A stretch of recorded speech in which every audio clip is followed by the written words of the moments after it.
మన తండ్రి అయిన దేవునికి ప్రభువైన యేసుక్రీస్తు ద్వారా కృతజ్ఞతలు తెలియజేస్తూ ఈ యొక్క మార్నింగ్ ప్రేయర్ ద్వారా లేఖనం ఏమి చెప్పుచున్నది అని ఆలోచించడానికి, అనేక మందిని ఆలోచింప చేయడానికి చేరువచ్చినటువంటి కూడి ఉన్నటువంటి మీ అందరికీ కూడా ప్రభువైన యేసుక్రీస్తు నామములో శుభాభి వందనములు తెలియజేస్తూ సహోదరులు సుబ్రహ్మణ్యం గారి ప్రారంభ ప్రార్థనతో ఈనాటి మార్నింగ్ ప్రేయర్ కార్యక్రమమును మనం ప్రారంభించుకుందాం.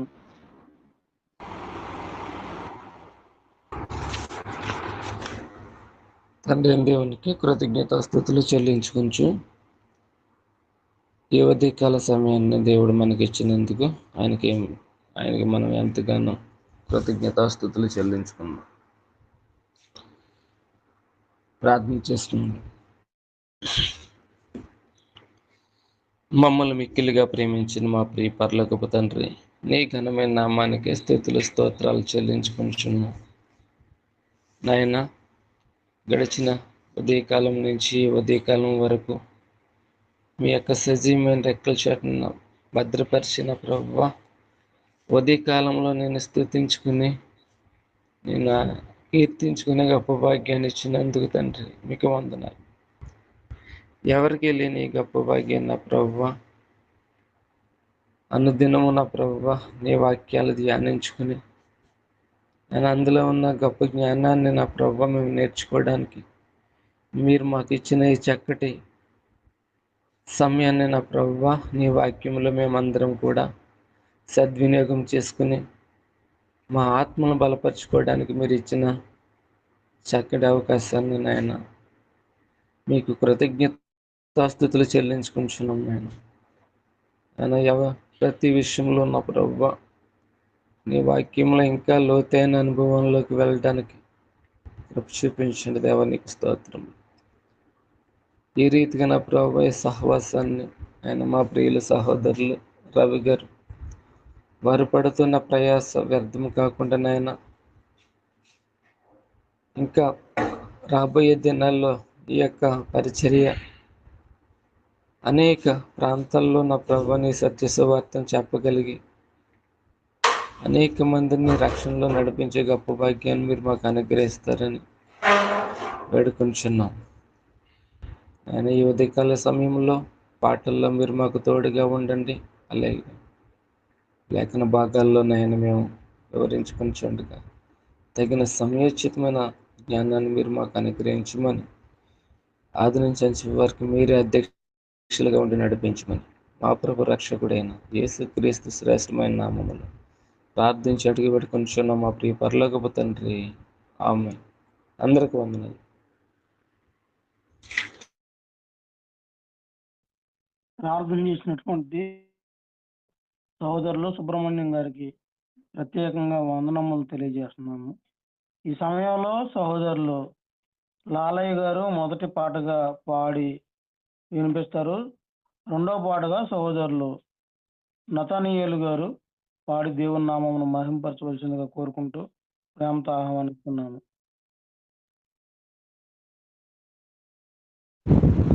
ప్రభు అయిన యేసుక్రీస్తు నామములో కూడి వచ్చినటువంటి సోదరిమణులకు సహోదరులకు వందనాలు తెలియజేస్తూ ఉన్నాను. జయ హే యెహోవా దేవా, జయ హే యెహోవా దేవా, జయ ప్రభువా, జయ ప్రభువా, జయము నీకిదే జయ ప్రభువా, జయ హే యెహోవా దేవా. సదయుడనే దయ లేనిదే మాయడ జన్మ వ్యర్థమే అవును కదా, జగతిని నీ సరి వేరికలేరు, జయము నీకిదే జయ ప్రభువా,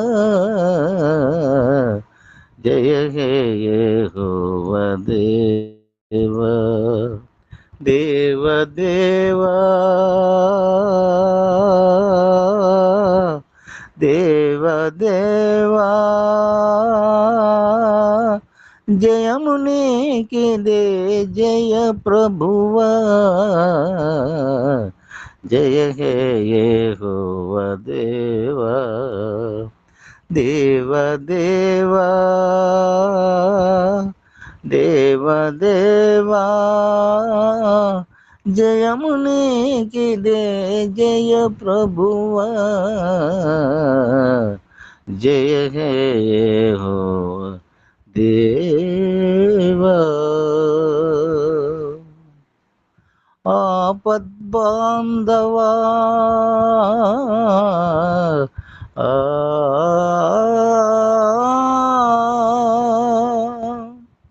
దీన రక్షకా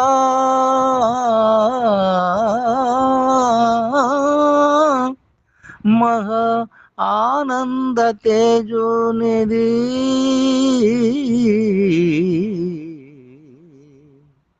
నీ పాపిన్ దరి చేర్చుమయ్యా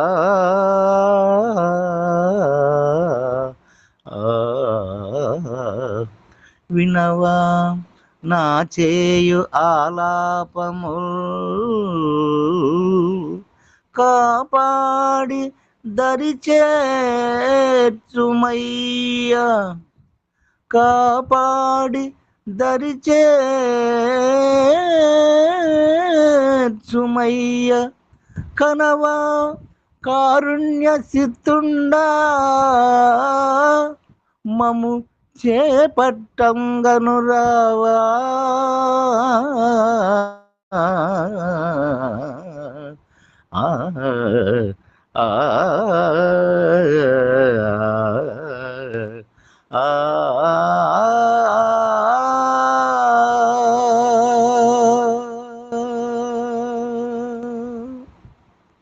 వందనాలయ్యా వందనాలు నాన్న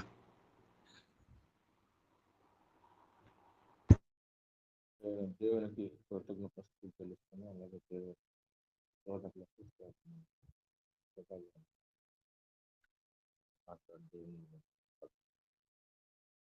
దేవ సంస్కృతి చేయవే మనసా శ్రీమంతుడగు దేవ సంస్కృతి చేయవే మనసా దేవ సంస్కృతి చేయుమా జీవమాయహోవా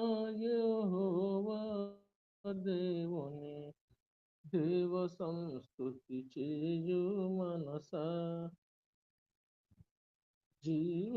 జీవమాయహోవా దేవుని పావనానా పావనామము స్తుతించుమా నాయంతరంగములో వసించు నో సమస్తమా జీవమా యెహోవా నీకు చేసిన మేళ్లను మరువాకు జీవమా యెహోవా నీకు చేసిన మేళ్లను మరువాకు నీవు చేసిన పాతకంబులను మన్నించి జబ్బు లేవియున్ లేకుండ చేయును ఆ కారణము చే దేవ సంస్కృతి చేయవే మనసా యౌవనంబు పక్షిరాజు యౌవనంబు వలెనే క్రోత్త యౌవనంబు పక్షిరాజు యౌవనంబు వలెనే క్రోత్త యౌవనంబై వెలయునట్టుగా మేలిచ్చి నీదు భావమును సంతుష్టి పరచునుగా ఆ కారణము చే దేవ సంస్కృతి చేయవే మనసా అడమటికి తూర్పెంతో ఎడము పాపములకు మనకు నంత పడమటికి తూర్పెంతో ఎడమో పాపములకు మనకు నంత ఎడము కలుగా చేసియున్నాడు మన పాపములను ఎడముగానే చేసియున్నాడు ఆ కారణముచే దేవ సంస్తుతి చేయవే మనసా దేవ సంస్తుతి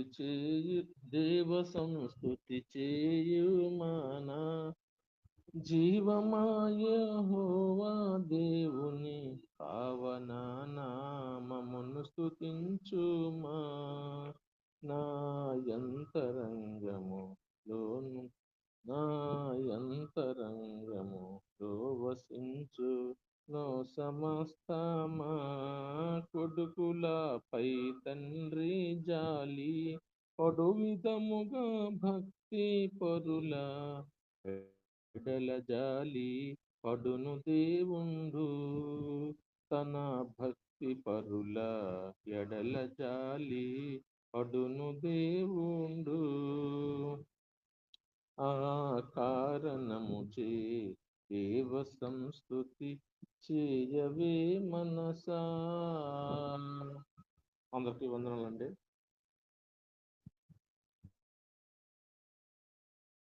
ఇప్పటి వరకు చాలా చక్కగా పాటల ద్వారా దేవుని నామమును కీర్తించినటువంటి గణపరిచినటువంటి సహోదరులు ఇరువురికి కూడా ప్రత్యేకంగా వందనములు తెలియజేస్తూ సంఖ్యాకాండము 33వ అధ్యాయము వాక్యపట్న భాగంగా చదువుకుందాము.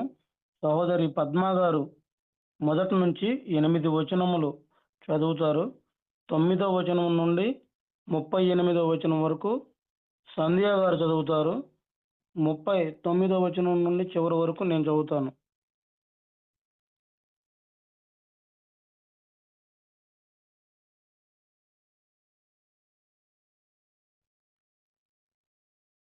ఓకేనండి. సహోదరులు సుబ్రహ్మణ్యం గారు మీరు చదవండి మొదటి 8 వచనాలు.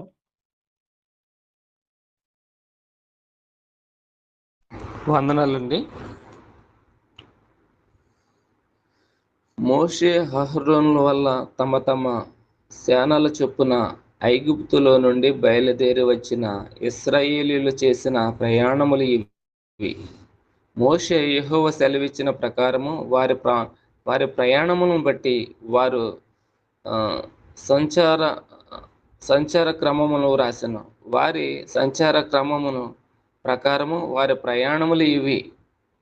మొదటి నెల 14వ దినమున వారు రామసేనులో నుండి ప్రయాణమై పస్కా పండుగకు మరునాడు వారి మధ్యను యెహోవా హతము చేసిన తొలిచూలుల నందరినీ ఐగుప్తీయులు పాతిపెట్టుచుండగా ఇశ్రాయేలు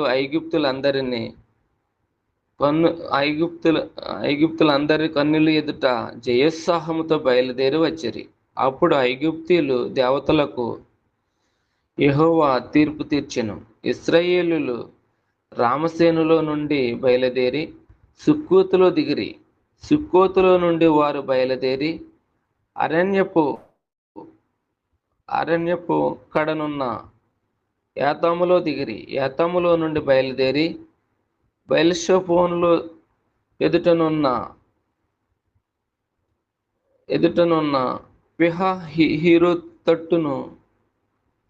పిహహీరోతు తట్టు దిగిరి. మిగ్దోలు ఎదుట దిగిరి. పిహహీరోతులో నుండి బయలుదేరి సముద్ర మధ్యము నుండి అరణ్యములకు చేరి యాతాము అరణ్యమందు 3 దినములు ప్రయాణం చేసి మారాన్లో దిగిరి. వందనాలండి.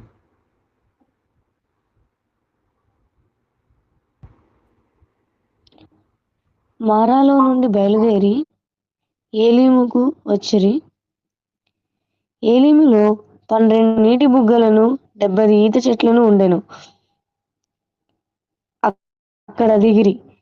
ఏలీములో నుండి వారు బయలుదేరి ఎర్ర సముద్రము నొద్ద దిగిరి. ఎర్ర సముద్రము నొద్ద నుండి బయలుదేరి సీను అరణ్యమందు దిగిరి. సీను అరణ్యములో నుండి బయలుదేరి దోపకాలో దిగిరి. దోపకాలో నుండి బయలుదేరి ఆలూషులో దిగిరి. ఆలూషులో నుండి బయలుదేరి రెఫీదీములో దిగిరి. అక్కడ జనులు త్రాగుటకై నీళ్లు లేకపోయెను. రెఫీదీములో నుండి బయలుదేరి సీనాయి అరణ్యమందు దిగిరి. సీనాయి అరణ్యము నుండి బయలుదేరి కీబ్రోతు హత్తావాలో దిగిరి. కీబ్రోతు హత్తావాలో నుండి బయలుదేరి హజేరోతులో దిగిరి. హజేరోతులో నుండి బయలుదేరి రిత్మాలో దిగిరి. రిత్మాల నుండి బయలుదేరి రిమ్మోను పారేసులో దిగిరి. రిమ్మోను పారేసులో నుండి బయలుదేరి లిబ్నాలో దిగిరి. లిబ్నాలో నుండి బయలుదేరి రీసాలో దిగిరి. రీసాలో నుండి బయలుదేరి కెహేలాతాలో దిగిరి. కెహేలాతాలో నుండి బయలుదేరి షాపేరు కొండనొద్ద దిగిరి. షాపేరు కొండనొద్ద నుండి బయలుదేరి హరాదాలో దిగిరి. హరాదాలో నుండి బయలుదేరి మకేలోతులో దిగిరి. మకేలోతులో నుండి బయలుదేరి తాహాతులో దిగిరి. తాహాతులో నుండి బయలుదేరి తారాహులో దిగిరి. తారాహులు నుండి బయలుదేరి మిత్కాలో దిగిరి. మిత్కాలో నుండి బయలుదేరి హష్మోనాలో దిగిరి. హష్మోనాలో నుండి బయలుదేరి మొసేరేతులో దిగిరి. మొసేరేతులో నుండి బయలుదేరి బెనేయాకానులో దిగిరి. బెనేయాకానులో నుండి బయలుదేరి హోర్ హగ్గీద్గాదులో దిగిరి. హోర్ హగ్గీద్గాదులో నుండి బయలుదేరి యోత్బాతాలో దిగిరి. యోత్బాతాలో నుండి బయలుదేరి ఎబ్రానులో దిగిరి. ఎబ్రానులో నుండి బయలుదేరి ఎసోన్గెబెరులో దిగిరి. ఎసోన్గెబెరులో నుండి బయలుదేరి కాదేషు అనబడిన సీను అరణ్యములో దిగిరి. కాదేషులో నుండి బయలుదేరి ఎదోము దేశము కడనున్న హోరు కొండ దగ్గర దిగిరి. యెహోవా సెలవిచ్చిన ప్రకారము యాజకుడైన అహరోను హోరు కొండనెక్కి ఇశ్రాయేలీలు ఐగుప్తులో నుండి బయలుదేరి వచ్చిన 40వ సంవత్సరమున 5వ నెల మొదటి దినమున అక్కడ మృతి నొందెను. అహరోను 123 ఈడు గలవాడై హోరు కొండ మీద మృతి నొందెను. అప్పుడు దక్షిణ దిక్కున కానాను దేశమందు నివసించిన అరాదు రాజైన కానానీయుడు ఇశ్రాయేలీయులు వచ్చిన సంగతి వినెను. వారు హోరు కొండ నుండి బయలుదేరి సల్మానాలో దిగిరి. సల్మానాలో నుండి బయలుదేరి పూనోనులో దిగిరి. పూనోనులో నుండి బయలుదేరి ఓబోతులో దిగిరి. ఓబోతులో నుండి బయలుదేరి మోయాబు పొలిమేర యుద్ధనున్న ఇయ్యో అబారీములో దిగిరి. ఇయ్యో అబారీములో నుండి బయలుదేరి దీబోను గాదులో దిగిరి. దీబోను గాదులో నుండి బయలుదేరి అల్మోను దిబ్లాతాయిములో దిగిరి. అల్మోను దిబ్లాతాయిములో నుండి బయలుదేరి నెబో ఎదుటి అబారీము కొండలో దిగిరి. అబారీము కొండలలో నుండి బయలుదేరి యోర్కే దగ్గర యోర్దానుకు సమీపమైన మోయాబు మైదానంలో దిగిరి. వారు మోయాబు మైదానములలో బెత్యేషిమోతు మొదలుకొని అబేలు షిత్తీము వరకు యోర్దాను దగ్గర దిగిరి. యెరికో యొద్ద అనగా యోర్దానుకు సమీపమైన మోయాబు మైదానములలో యెహోవా మోషేకు ఇలాగు సెలవిచ్చెను, నీవు ఇశ్రాయేలీయులతో ఇట్లనుము, మీరు యోర్దానును దాటి కానాను దేశమును చేరిన తరువాత ఆ దేశ నివాసులందరినీ మీ ఎదుట నుండి వెళ్ళగొట్టి వారి సమస్త ప్రతిమలను నాశనము చేసి వారి పోత విగ్రహములన్నింటినీ నశింపచేసి వారి ఉన్నత స్థలములన్నింటినీ పాడు చేసి ఆ దేశమును స్వాధీనపరచుకొని దానిలో నివసింపవలెను. ఏలయనగా దాని స్వాధీనపరచుకున్నట్లు ఆ దేశమును మీకు ఇచ్చితిని. మీరు మీ వంశముల చొప్పున చీట్లు వేసి ఆ దేశమును స్వాస్థ్యములుగా పంచుకొనవలెను. ఎక్కువ మందికి ఎక్కువ స్వాస్థ్యమును, తక్కువ మందికి తక్కువ స్వాస్థ్యమును ఇయ్యవలెను. ఎవని చీటి ఏ స్థలమున పడునో వానికి ఆ స్థలమే కలుగును. మీ తండ్రుల గోత్రముల చొప్పున మీరు స్వాస్థ్యములు పొందవలెను.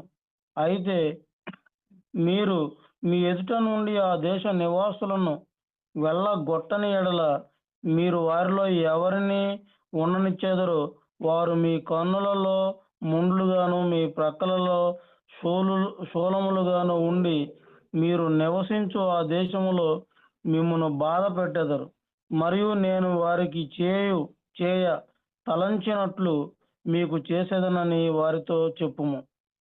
ఇప్పటి వరకు చాలా చక్కగా ఈ యొక్క అధ్యాయం అంతటిని కూడా చదివి వినిపించినటువంటి సహోదరి సహోదరులకు ప్రత్యేకంగా వందనములు తెలియజేస్తూ సహోదరులు అనిల్ గారు ఈ యొక్క అధ్యాయం అంతటిని వివరించవలసిందిగా కోరుకుంటూ ప్రేమతో ఆహ్వానిస్తున్నాము. తండ్రి అయిన దేవునికి కృతజ్ఞతాస్తుతులు. కూడి వచ్చిన సహోదరి సహోదరులకు ప్రభు నామమున వందనాలు తెలియజేస్తూ ఉన్నాను. ప్రియ సహోదరులారా, కొద్ది నిమిషాలు దేవుని వాక్యాన్ని మనము ధ్యానించుకుందాం. సంఖ్యాకాండము 33వ అధ్యాయాన్ని మనం పరిశీలన చేద్దాం. ఈ 33వ అధ్యాయము మనం చూస్తూ ఉన్నప్పుడు నిర్గమకాండము 12వ అధ్యాయము నుంచి సంఖ్యాకాండము 32వ అధ్యాయం వరకు వాళ్ళు ప్రయాణము చేసిన ప్రతి విధమైన ప్రయాణాన్ని ఇక్కడ లెక్కించినట్లుగా మనం చూస్తూ ఉన్నాం. అంటే ఇంచుమించుగా 40 సంవత్సరముల వీళ్ళ ప్రయాణమును ఇక్కడ లెక్కిస్తున్నట్లుగా మనం చూస్తూ ఉన్నాం. అయితే ఈ అధ్యాయంలో మోషే మరియు అహరోనుల నాయకత్వంలో జరిగిన ప్రయాణ సారాంశము దేవుని విశ్వసనీయత నొక్కి చెప్పుతున్నది. దాని తరువాత కానాను జయించమని, విగ్రహాలను నాశనము చేయమని మరియు గోత్రాల మధ్య చీట్ల ద్వారా దేశాన్ని పంచుకోమని ప్రత్యేక ఆజ్ఞలు ఇవ్వబడ్డాయి.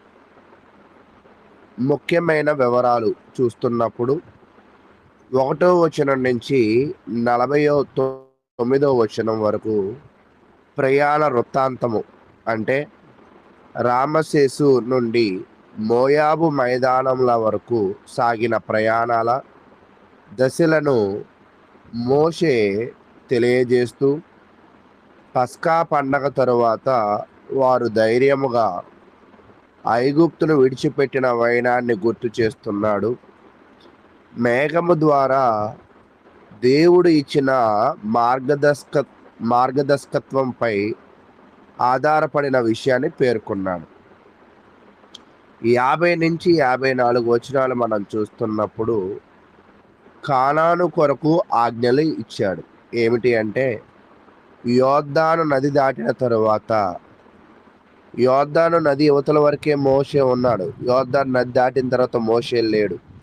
యోర్దాను నది దాటిన తర్వాత ఇశ్రాయేలీలు అక్కడ నివాసులందరినీ వెళ్ళగొట్టి వారు చెక్కిన విగ్రహాలను, ఉన్నత స్థలాలను నాశనం చేసి ఆ దేశంలో స్థిరపడాలని ఆదేశించబడ్డారు. అయితే గతంలో మనం చూసాం, రూబేను, గాదీలు, మనషే అర్ధగోత్రికులు మాకు కానాను దాకా వద్దు, ఈ ప్రాంతాలే బాగున్నాయని. కానీ దేవుడు ఏం చెప్తున్నాడంటే, జనులందరూ కూడా కానాను వెళ్ళవలసిందే అనే విషయాన్ని ఆదేశించాడు. తర్వాత అక్కడ భూమిని ఎలా విభజించుకోవాలి అంటే, నాకు ఇది కావాలి, నాకు అది కావాలి అని మీరు సెలెక్ట్ చేసుకోవడం కాదు, తెగల సంఖ్యను బట్టి భూమిని లాటరీ పద్ధతిలో విభజించాలి.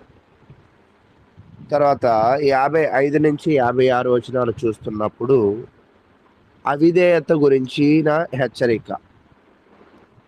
వారు నివాసులను వెళ్ళగొట్టడంలో విఫలమైతే మిగిలిన నివాసులు, అంటే నేను చెప్పినట్లుగా విగ్రహాలను అక్కడ జనాలను మీరు పంపించకపోతే వాళ్ళు మీ కంటిలో ముళ్ళుగా, అంటే మిమ్మల్ని ఇబ్బంది పెట్టేవారిగా మరియు మీ ప్రక్కలలో కంటులుగా ఉంటారని, మరియు కానానీయుల కొరకు ఉద్దేశించిన తీర్పునే ఇశ్రాయేలీయులు కూడా ఎదుర్కొంటారని దేవుడు హెచ్చరించాడు.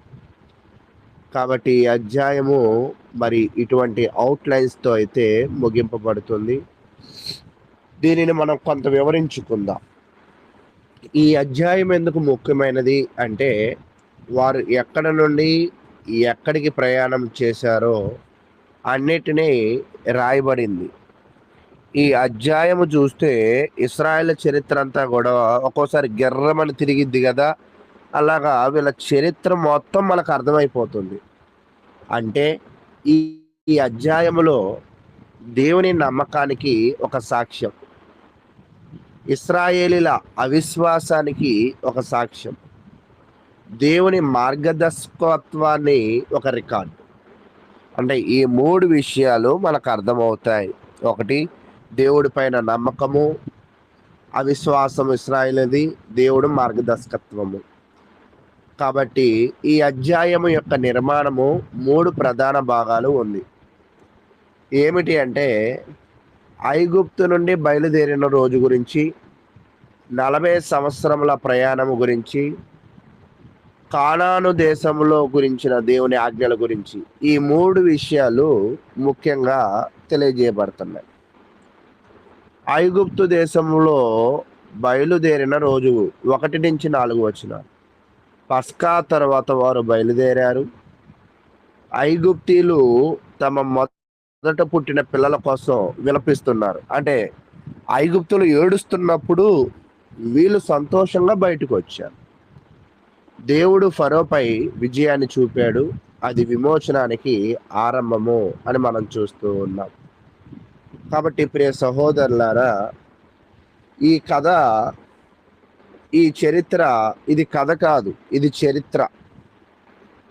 దేవుడు నీ జీవితాన్ని కూడా గుర్తించుకుంటాడు. నీ కష్టము కూడా వృధా కాదు, నీ ప్రయాణము కూడా యాదృచ్ఛికము కాదు. మనం కూడా ఏమనుకుంటామంటే, ఏదో రవి గారు పిలిస్తే వచ్చామనుకుంటాం, కానీ మనము కలిసిన ఈ టెలిగ్రామ్ కలయిక యాదృచ్ఛికమైనది కాదు. అంటే మన జీవిత ప్రయాణాలలో దేవుడే మనల్ని నడిపిస్తాడు అని సాదృశ్యంగా ఇశ్రాయేలును తెలుసుకోవాలి. తర్వాత ఇశ్రాయేలుల పరిస్థితి ఎలా ఉండేదంటే, వారు బానిసలు, వారు బలహీనులు, వాళ్ళకి భవిష్యత్తు లేదు. అయితే వారిని దేవుడు విమోచించాడు. విమోచనానికి మూలముగా పస్కా బలిని చేశాడు. అయితే ఇప్పుడు వాళ్ళు ఎలాగా ఉన్నారంటే, వాళ్ళు బలవంతులు, స్వతంత్రులు, భవిష్యత్తు కానాను చేరుకోవడం వాళ్ళ భవిష్యత్తు. అంటే వారి జీవితాలకి ఒక వెలుగు చూపించాడు దేవుడు. సరే, రెండో పాయింట్ ఏమిటి అంటే, 40 సంవత్సరాల ప్రయాణము అనేది చూస్తున్నప్పుడు ముఖ్యమైన స్టేషన్లు. ఒక్కోసారి మనం అంటూ ఉంటాం కదా, ప్యాసింజర్లు అన్ని స్టేషన్లో అవుతాయి, ఎక్స్ప్రెస్లు కొన్ని స్టేషన్లో ఆగుతాయి, సూపర్ ఫాస్ట్లో చాలా తక్కువ స్టేషన్లో ఆగుతూ ఉంటాయి కదా. అయితే ఇప్పుడు మనం అన్ని స్టేషన్లు చదివాం ఇందాక చదివినప్పుడు, కానీ ఇప్పుడు నేను కొన్ని ముఖ్యమైన స్టేషన్స్ చెప్తాను. ఏమిటి అంటే, రామేసేస్, సుత్కోతు, ఈ ఎర్ర సముద్రం, మారా, ఏలిం, సినాయి పర్వతం, కాదేశ్, మోయాబు మైదానాలు. అయితే ఇవి చాలా ముఖ్యమైన స్టేషన్స్. ఈ స్టేషన్స్లో కొన్ని కార్యములు కూడా జరిగినట్లుగా మనం చూస్తూ ఉంటాం.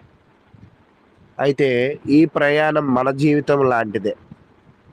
వాళ్ళకి ఆ ప్రయాణాలలో ఎలా బాధలు వచ్చాయో, ఎలా నిరాశలు వచ్చాయో, ఎలా భయాలు వచ్చాయో కొన్ని రోజులేమో ఆనందాలు వచ్చాయి, ఆశీర్వాదాలు వచ్చాయి, సమాధానకరమైన స్థితి కూడా వచ్చింది. అయితే దేవుడు ఎందుకు ప్రతి స్టేషన్ని రాయించాడు అంటే, దేవుడు ఇలా చెప్పాడు, వారు ఎక్కడి నుండి ఎక్కడికి వెళ్ళారో రాయము.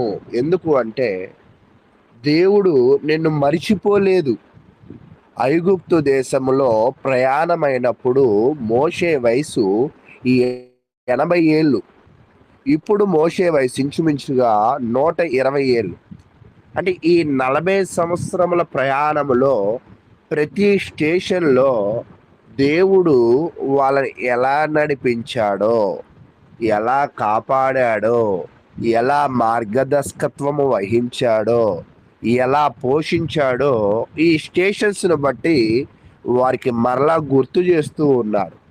మనం కొన్ని కార్యక్రమాలలో ఫొటోస్ చేయించుకుంటాం. ఫొటోస్ను చూసినప్పుడు మరలా మనకి ఆ సంఘటనలు గుర్తొచ్చినట్లు ఈ స్టేషన్స్ను బట్టి దేవుడు వీళ్ళకి ఎంతో సహాయకుడుగా ఉన్నాడో బాగా అర్థమవుతుంది. అయితే దేవుడు నిన్ను మర్చిపోలేదు. నీ కన్నీళ్లు కూడా దేవునికి ముఖ్యమే.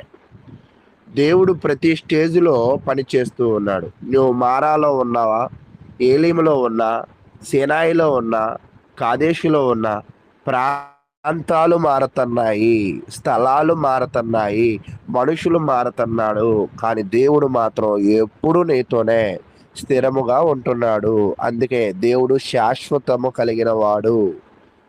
కాబట్టి ఈ విషయాలు మనకు అర్థమవుతూ ఉన్నాయి.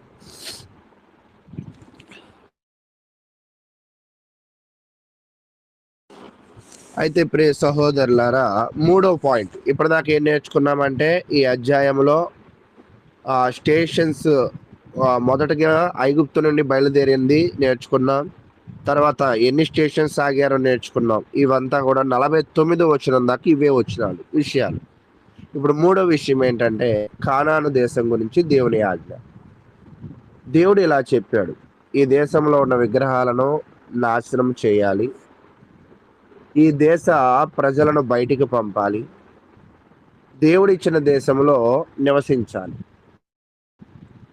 అయితే దీనిని నేను కొంచెము మన భాషలో మనకు అర్థమయ్యేటట్టుగా నేను చెప్తాను. దేవుడు ఇలా చెప్పాడు, దేవుడు ఈ దేశంలో విగ్రహాలను నాశనం చేయాలి. నిజంగా ఈరోజు క్రైస్తవ జీవితంలో కూడా మన చుట్టూ ఉన్న దేవునికి దూరము చేసే వాటిని మన జీవితంలో మనం నాశనం చేయాలి. మన జీవితంలో నుంచి కానాను దేశంలో నుంచి ఆ ప్రజలను బయటికి పంపినట్లుగా దేవునికి విరుద్ధమైనవి మన జీవితంలో నుంచి, మన క్రైస్తవ జీవితంలో నుంచి వాటిని బయటికి పంపాలి. దేవుడిచ్చిన దేశంలో నివసించాలి. అలాగే దేవుడు పెట్టిన సంఘములో, అంటే మ్యాన్మేడ్ చర్చెస్, మనుషులు తయారు చేసిన చర్చిలు ఉన్నాయి, దేవుని చేత తయారు చేయబడ్డ చర్చిలు ఉన్నాయి. మరి మనము మనుషులు తయారు చేసిన చర్చిలో ఉన్నామా, దేవుని వాక్యము చేత తయారు చేయబడ్డ చర్చిలో ఉన్నామా? ఆలోచించండి. మనమైతే దేవుడిచ్చిన దేశంలో నివసించాలని ఇశ్రాయేలు ప్రజలకు చెప్పాడు. అలాగే దేవుడిచ్చిన సంఘములో మనం జీవించాలని క్రైస్తవ్యం అయితే చెప్తుంది. ఒకవేళ వాళ్ళు విగ్రహాలు నాశనం చేయకపోతే, వాళ్ళని దేశంలో నుంచి బయటికి పంపకపోతే వారు ఆ దేశంలో నివసించలేరు. అలాగే మన జీవితంలో కూడా మనము పాపాన్ని విడిచిపెట్టకపోతే, పాపానికి మనము దూరంగా ఉండకలేకపోతే మనము నిజమైన సంఘమును తెలుసుకోలేము, ఆ సంఘములో జీవించలేము. అప్పుడు చెప్తున్నాడు, మీరు వారిని బయటికి పంపకపోతే వారు మీకు ముళ్ళు వలె అవుతారు అని. అలాగే మనము కూడా పాపాన్ని బయటికి పంపకపోతే ఆ పాపము నీ జీవితానికి ఒక ముళ్ళులాగా ఉంటుంది. అయితే కాబట్టి ఇక్కడతో ఈ అధ్యాయం అయితే ముగింపబడింది. అయితే ఈ అధ్యాయంలో 5 లోతైన ఆధ్యాత్మిక సత్యాలు నేను కొన్ని వివరిస్తాను. దేవుడు మన జీవితాన్ని గుర్తించుకుంటాడు. మనకు చిన్నగా అనిపించిన రోజులు కూడా దేవుడికి ముఖ్యమే. మనం ఐగుప్తు దేశములో మొదలైన వాళ్ళ జీవితాన్ని ఇప్పుడు యోర్దాను దగ్గర ఉన్నదాకా ప్రతి జీవితాన్ని ఎందుకు దేవుడు రాయించాడంటే, నన్ను మీరు గుర్తుపెట్టుకోండి, నేను అన్ని కాలాలలో అన్ని సమయాలలో మిమ్మలను మీకు ఇచ్చిన మాటను నెరవేర్చడానికి నేను ఎంతగానో మీకు తోడుగా ఉన్నా అన్న విషయాన్ని గుర్తుకు చేశాను. దేవుడు ప్రయాణాన్ని కూడా ఆశీర్వదిస్తాడు. కేవలం గమ్యము మాత్రమే కాదు, మన ప్రయాణము కూడా దేవుని ప్రణాళికలో భాగమే. మనం ఒక్కోసారి అయ్యో నా జీవితం ఎందుకు ఇలా అయిపోయింది అని అనుకుంటూ ఉంటాం. కాదు, మన జీవితంలో జరుగుతున్న ప్రతి సంఘటన, ప్రతి ప్రయాణము, ప్రతి పరిచయము మనల్ని దేవుని ఆశీర్వాదానికి పాత్రలను చేయడానికి తీసుకువెళ్తుంది. అది మనం గ్రహించాలి. తర్వాత వీళ్ళ ప్రయాణంలో విమోచనం ఒక్క రోజులో ప్రారంభమవుతుంది. అయితే కానీ ఆత్మీయ ఎదుగుదల సంవత్సరాలు పడుతూ ఉంది. అంటే వీళ్ళు ఒక్కసారే ఐగుప్తు దేశం నుంచి ఇట్లా బయటకు వచ్చేసారు. మనము కూడా మన ఆత్మీయ జీవితంలో ఎదగాలి అంటే ఒక్కరోజే ఎదగలేం, అనుదినము ఎదుగుతూ ఉండాలి. దేవుడు గతాన్ని గుర్తు చేశాడు, ఎందుకంటే దేవుడు మనల్ని మర్చిపోలేడు. పాపాన్ని పూర్తిగా విడిచిపెట్టాలి, లేకపోతే అది మనల్ని బాధ పెట్టిద్ది అనే ఈ విషయాలు ప్రాథమికమైన విషయాలు, ముఖ్యమైన విషయాలుగా మనం చూస్తూ ఉన్నాం. అయితే ఈ అధ్యాయం మనకు చెప్పేది ఏమిటంటే దేవుడు నిన్ను వదిలిపెట్టడు. నీ జీవితం యాదృచ్ఛికమైనది కాదు. ప్రతి స్టేజ్ కూడా ఒక అర్థం ఉంది. నీవు ఇప్పుడే కానాను చేరకపోయినా దేవుడు నిన్ను తీసుకువెళ్తున్నాడు. కాబట్టి ఈ వచనాలతో మనం చూస్తూ ఉన్నాం. అయితే ఇక్కడితో మనం చూస్తూ ఉన్నప్పుడు కొన్ని యేసుక్రీస్తుతో ఈ అధ్యాయాన్ని మనం పోల్చి నేను ఈ యొక్క అధ్యాయాన్ని ముగిస్తాను.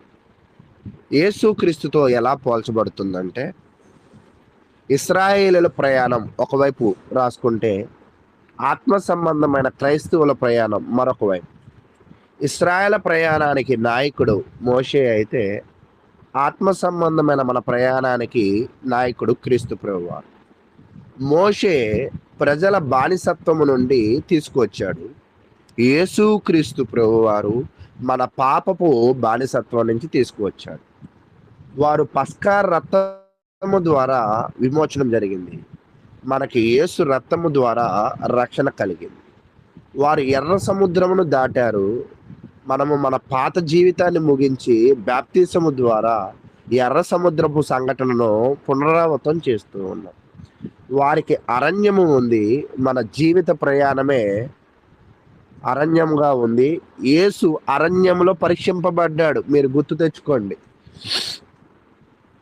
దేవుడు మేఘస్తంభం ద్వారా నడిపించాడు.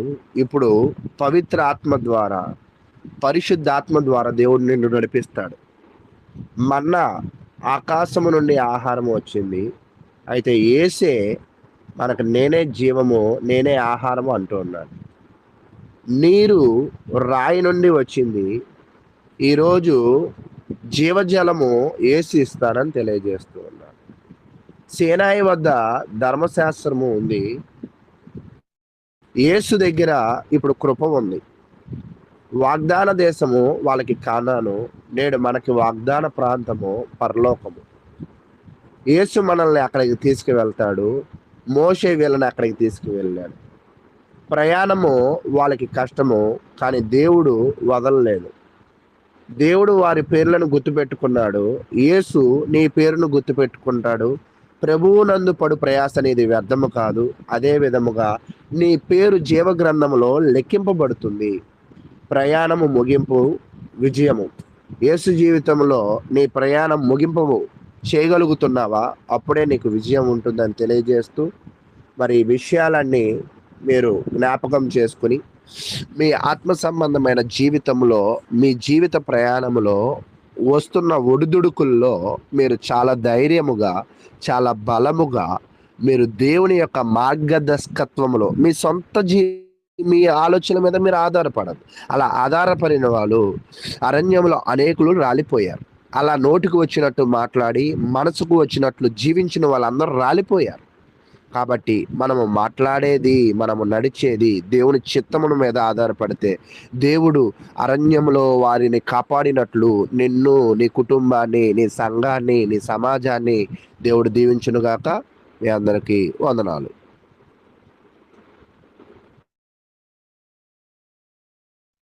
ఇప్పటి వరకు చాలా చక్కగా ఈ 33వ అధ్యాయం అంతటిని కూడా వివరించినటువంటి సహోదరులు అనిల్ గారికి ప్రత్యేకంగా వందనము తెలియజేస్తున్నామండి.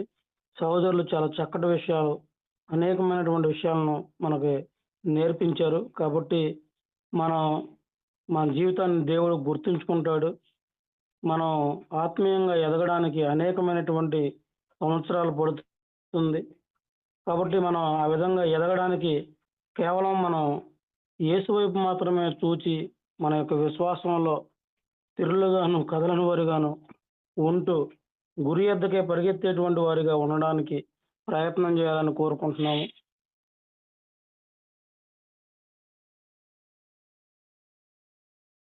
అందరికీ వందనాలండి.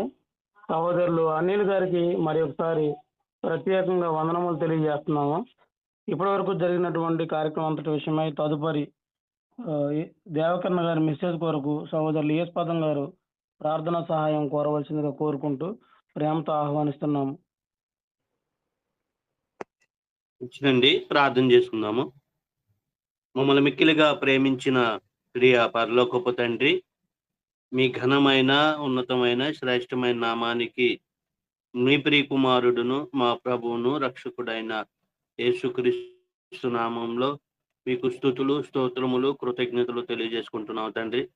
మమ్మల్ని ఉదయకాల సమయంలో మరి లేపి ఈ విధంగా లేఖనం ఏమి చెప్పుచున్నదని ధ్యాన కూడికలో మరి జాయిన్ అయ్యి మీ యొక్క ఉన్నతమైన నామాన్ని స్తుతించి మహిమపరిచేటువంటి గొప్ప భాగ్యాన్ని ఇచ్చారు తండ్రి. అలాగే మీ పరిశుద్ధ గ్రంథాన్ని మేము చదువుకునేటువంటి అవకాశాన్ని మాకు ఇచ్చారు. అలాగే మీ యొక్క దాసుల ద్వారా మరి సంఖ్యాకాండంలో ఉన్నటువంటి విషయాలు మాకు నాయన యుగాంతం ఉన్న మాకు బుద్ధి కలగటానికి దృష్టాంతరంగా మీ యొక్క ప్రజలైనటువంటి ఇశ్రాయేలీయుల ద్వారా మేము పాఠాలు నేర్చుకుంటున్నాం తండ్రి. మరి వాళ్ళు ఐగుప్తు దేశంలో బలహీనులుగా ఉన్నప్పుడు ఐగుప్తు దేశం నుంచి విడిపించి బలవంతులుగా మీరు వాళ్ళని తయారు చేసి అలాగే 40 సంవత్సరాలు అరణ్య ప్రయాణంలో వారికి తోడుగా ఉండి అన్ని వేళలా మీ సహాయాన్ని దయచేశారు తండ్రి. అలాగే వాగ్దానం చేసినటువంటి కానాను దేశంలో ప్రవేశించేటప్పుడు ఆ ప్రాంతాన్ని నాకు ఇష్టమైన ప్రాంతంగా మీరు తయారు చేసి మరి మీరు కోరుకున్న రీతిగా మరి అక్కడ ఉన్నటువంటి ఆ ప్రాంతాన్ని మీకు అనుకూలపరిచి దాంట్లో ప్రవేశించాలని తెలియజేశారు తండ్రి. ఆ ప్రవేశించే క్రమంలో వాళ్ళకి ఇష్టమైన రీతిగా కాకుండా మీకు ఇష్టమైన రీతిగా చేయాలనేటువంటి విషయాలు తెలియజేశారు. అలాగే నాయన నేటి క్రైస్తవులు అనేటువంటి మేము కూడా సంఘంలో ఉన్నటువంటి మేము మీరిచ్చినటువంటి ఆ పరిశుద్ధతను పవిత్రతను మేము కాపాడుకుంటూ మీ ప్రియకుమారుడు మాకు ఇచ్చేటువంటి యొక్క జీవాహారాన్ని మేము తింటూ ఎల్లప్పుడూ మరి నిరీక్షణతో పరలోకం వెళ్ళాలనేటువంటి నిరీక్షణతో మేము నిత్యము ఎదురు చూసేటువంటి అవకాశాన్ని మాకు ఇచ్చారు. ఇటు విషయాలు మేము మా సహోదరుల ద్వారా నేర్చుకొని ఉన్నాము. అందును బట్టి మీ కృతజ్ఞతలు తండ్రి. అలాగే మీ యొక్క దాసులు దేవకర్ణ గారు ఈ సమయంలో మీ ప్రజలైనటువంటి మధ్యకు ఏ సందేశాన్ని మరి తీసుకొని వచ్చారో ఆ సందేశాన్ని మరి వివరించడానికి మరి మీ యొక్క దాసులకి మంచి జ్ఞానాన్ని జ్ఞాపశక్తిని మరి సందర్భానుసారంగా బోధించేటువంటి మంచి సామర్థ్యాన్ని మరింతగా మీ దాసులకు దయచేయమని కోరుకుంటూ వినుసున్నటువంటి మేము గ్రహించి వాటి ప్రకారం మేము జీవించటానికి మాకు ఆలోచన జ్ఞానాన్ని బుద్ధిని విన్న మా ప్రతి ఒక్కరికి దయచేయమని కోరుకుంటూ ఈ మనవులు మీ ప్రియకుమారుడును మా ప్రభువును రక్షకుడైన యేసుక్రీస్తు నామంలో ఈ మనవులన్నీ అడిగి వేడుకొనుచున్నాం ప్రియ పరలోకపు తండ్రి, ఆమేన్.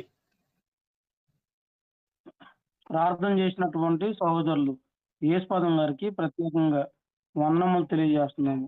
ఈ సమయంలో దేవకరణ గారు వారికి ఇవ్వబడినటువంటి సమయం అంతటిని కూడా సంపూర్ణంగా వినియోగించుకుని దేవుని యొక్క వాక్యమును మనకు వినిపించవలసిందిగా కోరుకుంటూ ప్రేమతో ఆహ్వానిస్తున్నాము.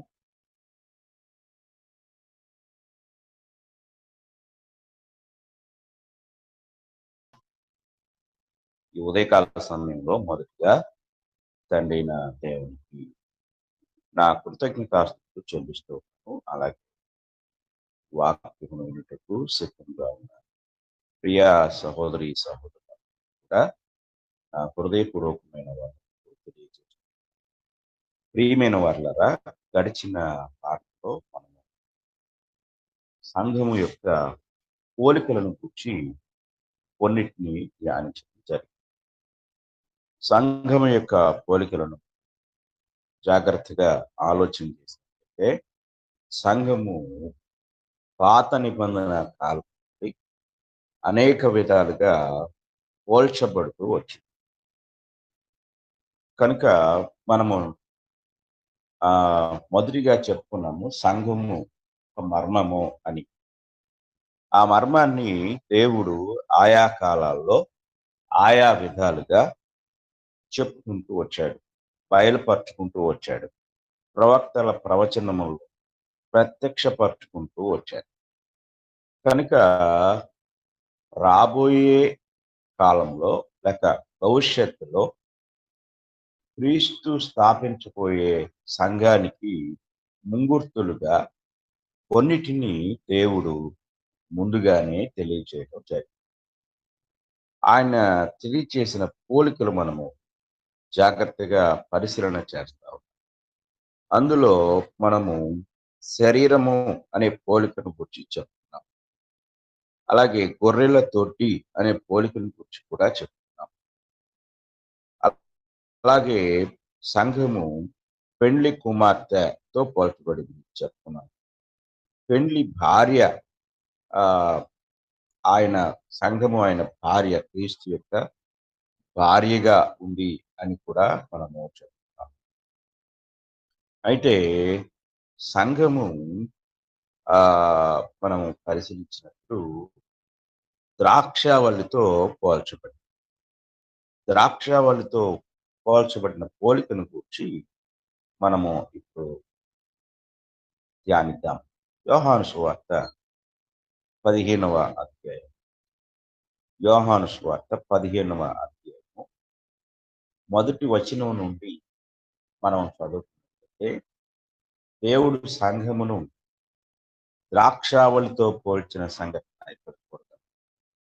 ఎందుకంటే యేసుక్రీస్తు వారు ఆయన ఎక్కువగా భౌతిక సంబంధమైన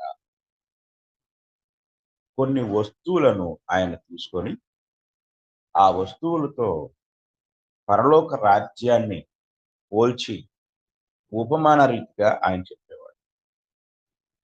అందులో ఇప్పుడు మనం చెప్పుకుంటున్న ద్రాక్షావల్లి ఇశ్రాయేలు దేశంలో అది సులభంగా దొరికేది, అందరికీ కూడా సుపరిచితమైనది. ద్రాక్ష పంట బైబిల్ గ్రంథంలో మొట్టమొదటిగా నోవహు పండించినట్లుగా మనకు ఆదికాండం 9వ అధ్యాయం పరిచయించింది. అప్పటి నుండి కూడా ద్రాక్ష అనేది యూదుల యొక్క జీవితంలో ఒక గొప్ప భాగం. మనం నీరు అంటే తాగే నీరు మనకి ఎంత ప్రాముఖ్యమో యూదులకు అది అంత ప్రాముఖ్యం. కనుక ద్రాక్ష గురించి చెప్పడంలో ప్రభువారు ఎందుకు ఆయన ఆ పోలిక తీసుకున్నాడంటే యూదులకు ద్రాక్ష చెట్టు బాగా పరిచయం అయింది కాబట్టి ఆయన అది వారికి సులభంగా అర్థమవుతుంది కాబట్టి ఆ విషయాన్ని ఎంచుకున్నాడు. అయినప్పటికీ కూడా సర్వలోకంలో ఉన్న వారందరికీ కూడా ఈ ద్రాక్షావళిని గురించిన ఉపమానం చాలా చక్కగా అర్థమవుతుంది. కనుక నేను నిజమైన ద్రాక్షావళిని, నా తండ్రి వ్యవసాయకుడు. నాలో ఫలింపని ప్రతి తీగను ఆయన తీసి పారవేయడు. ఇక్కడ యేసుక్రీస్తు వారిని మనం ఆలోచించినట్లయితే ఆయనే ద్రాక్షావల్లి అనగా ఈ ద్రాక్షావల్లి సంఘము. ఎందుకంటే సంఘము క్రీస్తుది, సంఘానికి శిరస్సు క్రీస్తు, సంఘ నాయకుడు క్రీస్తు, సంఘ రక్షకుడు క్రీస్తు, సంఘ పరిపాలకుడు క్రీస్తు, సంఘ యజమాని క్రీస్తు. కనుక ఇవన్నీ చెప్పుకుంటూ వెళ్తే సంఘానికి సంబంధించిన ప్రతిదీ క్రీస్తే అయి ఉన్నాడు. ఆయన మరి ఆ సంఘాన్ని ద్రాక్షావళితో పోల్చుతూ నాలో ఫలింపని ప్రతి తీగే, అంటే ద్రాక్షావళిలో ఉండే తీగలన్నీ ద్రాక్షావళితో అతకబడి ఉంటాయి. అంటే ఏ కొమ్మ కత్తిరించబడి బయట పారవేయబడుతుందో అది ఎండిపోతుంది. ఎందుకంటే అది జీవాన్ని కోల్పోతుంది. యేసుక్రీస్తు వారు మనకు జీవమై ఉన్నారు. ఆయన జీవము, మనుషులందరికీ కూడా జీవము. యేసు ప్రభువే చెప్పాడు యోహాను సువార్త 14:6 ఆయన తనను గూర్చి తాను చెప్పుకుంటూ, నేనే మార్గమును, సత్యమును, జీవమునై ఉన్నాను అని చెప్తూ ఉంటాడు. అంటే ఈ లోకంలో మనం అందరం ఏమైపోయామంటే చచ్చిపోయిన స్థితిలో ఉన్నాం. ఎఫెసీ పత్రిక 2వ అధ్యాయము 1వ వచనాన్ని మనం చదువుకున్నట్లయితే, మీ అపరాధముల చేతను పాపముల చేతను మీరు చచ్చిన వారై ఉండగా అంటాడు. మీ అపరాధముల చేతను పాపముల చేతను మీరు చచ్చిన వారై ఉండగా ఆయన క్రీస్తుతో కూడా మిమ్మును బ్రతికించెను అనే మాట అక్కడ మనకి కనపడుతుంది. అంటే మనం అందరం కూడా చనిపోయిన స్థితిలో ఉన్నాం. చనిపోయిన స్థితిలో ఉన్న మనల్ని అందరినీ కూడా ఆయన మిమ్మల్ని క్రీస్తుతో కూడా బ్రతికించెను. ఎందుకంటే క్రీస్తు జీవమై ఉన్నాడు, ఆయనలో జీవము ఉన్నది, ఆ జీవము మనుషులు వెలిగించుచుండెను అని యోహాను సువార్త 1వ అధ్యాయంలో యేసుక్రీస్తు వారు చెప్పారు. కనుక ఎవరైతే సత్యాన్ని అంగీకరించి క్రీస్తు ప్రభు యొక్క సంఘములోనికి చేర్చబడతారో వారికి ఆయనే జీవాన్ని ఇస్తాడు. ఆయనే యజమానిగా తన పరిపాలనలోనికి తీసుకుంటాడు. కనుక ఇక్కడ మనం చాలా జాగ్రత్తగా గ్రహించవలసిన వారమై, కనుక నాలో ఫలింపని ప్రతీకను ఆయన తీసి పారవై. ఇక్కడ ద్రాక్ష తోట యజమానిగా లేక ద్రాక్ష వల్లిగా ఆయన మనం గమనించినట్లయితే తండ్రిని ఒక తోటమాలిగా చెప్తూ తండ్రి తీసి పారవేస్తాడు. మనం సంఘంలో అనగా క్రీస్తు ప్రభు యొక్క శరీరం అనబడిన లేక ద్రాక్షవల్లి అనబడిన సంఘంలో మనం ఉండాలి. ఆ సంఘంలో ఉంటూ ఫలించాలి. కొంతమంది క్రీస్తు ప్రభు సంఘానికి వేరుగా ఉంటుంటారు, మరి కొంతమంది సంఘంలో ఉంటారు కానీ ఫలించరు. కనుక సంఘంలో ఎందుకు దేవుడు నిన్ను ఉంచుతున్నాడంటే నీవు ఫలించే వ్యక్తిగా ఉండాలి. ఈరోజు చాలా మంది సంఘంలో ఉంటారు, వారిలో ఏ ఫలాలు కనిపించవు. కనుక ఫలాలు లేని చెట్టులాగా నువ్వు ఉంటే ఉపయోగం, లేక ఫలాలు లేని కొమ్మలాగా నువ్వు ఉంటే ఉపయోగం. ప్రతి సంఘ సభ్యుడు కూడా క్రీస్తులో సంఘములో ప్రవేశించిన తర్వాత నానాటి నుండి కూడా అతడు ఫలించవలసిన వాడై ఉన్నాడు. కనుక ఒక కొమ్మ అది బ్రతికి ఉంటే అందులో నుండి ఫలాలు రావాలి. ఈరోజు క్రీస్తునందు నీవు రక్షించబడి ఉంటే నీవు ఫలించే కొమ్మగా ఉండాలి. ఈరోజు ఎంతో మందిని మనం చూస్తే స్థానిక సంఘంలో పేరుకు మాత్రమే సభ్యులుగా ఉంటారు, వారిలో ఏ ఫలాలు కనిపించవు. అంటే వారు దేనికి పనికిరారు అని అర్థం. ఏ పని కూడా చెయ్యరు, కేవలం సంఘంలో ఉన్నామంటే ఉన్నాము అంతే. కనుక నీలో ఫలాలు ఆయన చూస్తాడు. ఒకానొక సమయాన ఆయన నీ దగ్గరికి వస్తాడు. ఫలింపని ప్రతికే ఆయన తీసి పారవేస్తాడు. నువ్వు ఏ తీగలాగా ఉన్నావు? ఫలించే తీగలాగా ఉన్నావా? ఫలాలు లేని తీగలాగా ఉన్నావా? కేవలం నేను కూడా సంఘంలో ఉన్నానులే అని అనిపించుకునే వ్యక్తిలా ఉన్నావా? ఎలా ఉంది నీ పరిస్థితి? నీవు చాలా జాగ్రత్తగా నీవు పరిశీలించు. చాలా జాగ్రత్తగా మనం ఆలోచించుకుంటూ ఈరోజు చాలా మంది సంఘంలో ఒక విశ్వాసులుగా ఉంటూ అనేక పనులు చేస్తూ ఉంటారు. వారు సంఘంలో ఫలభరితమైన కొమ్మలుగా ఫలిస్తూ ఉంటారు. కనుక కొంతమంది కేవలము సంఘం అంటే అలా ఆరాధనకు వచ్చి వెళ్ళేవారుగా మాత్రమే ఉంటారు. సంఘంలో వారికి ఏ బాధ్యత ఉండదు, సంఘంలో వారికి ఏ పని ఉండదు, సంఘంలో ఏ పని వారు పట్టించుకోరు. ఇది చాలా బాధాకరమైన పరిస్థితి.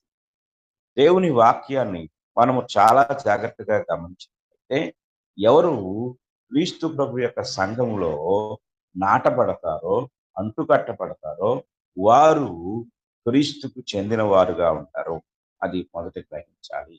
నేను ఎక్కడో చోట అంటుకట్టబడ్డాను, ఏదో ఒక చుట్టులో ఏదో ఒక సంఘంలో ఉన్నాను అనుకుంటే, ప్రియ సహోదరి, ప్రియ సహోదరుడా, క్రీస్తు పేరు పెట్టబడని సంఘం, క్రీస్తుతో అతకబడని సంఘము, క్రీస్తు అనుగ్రహించిన క్రొత్త నిబంధన చట్టానికి సంబంధం లేని సంఘము, క్రీస్తు స్థాపించని సంఘము, క్రీస్తు చేర్చుకొని సంఘం, అది క్రీస్తుకు సంబంధం లేదు.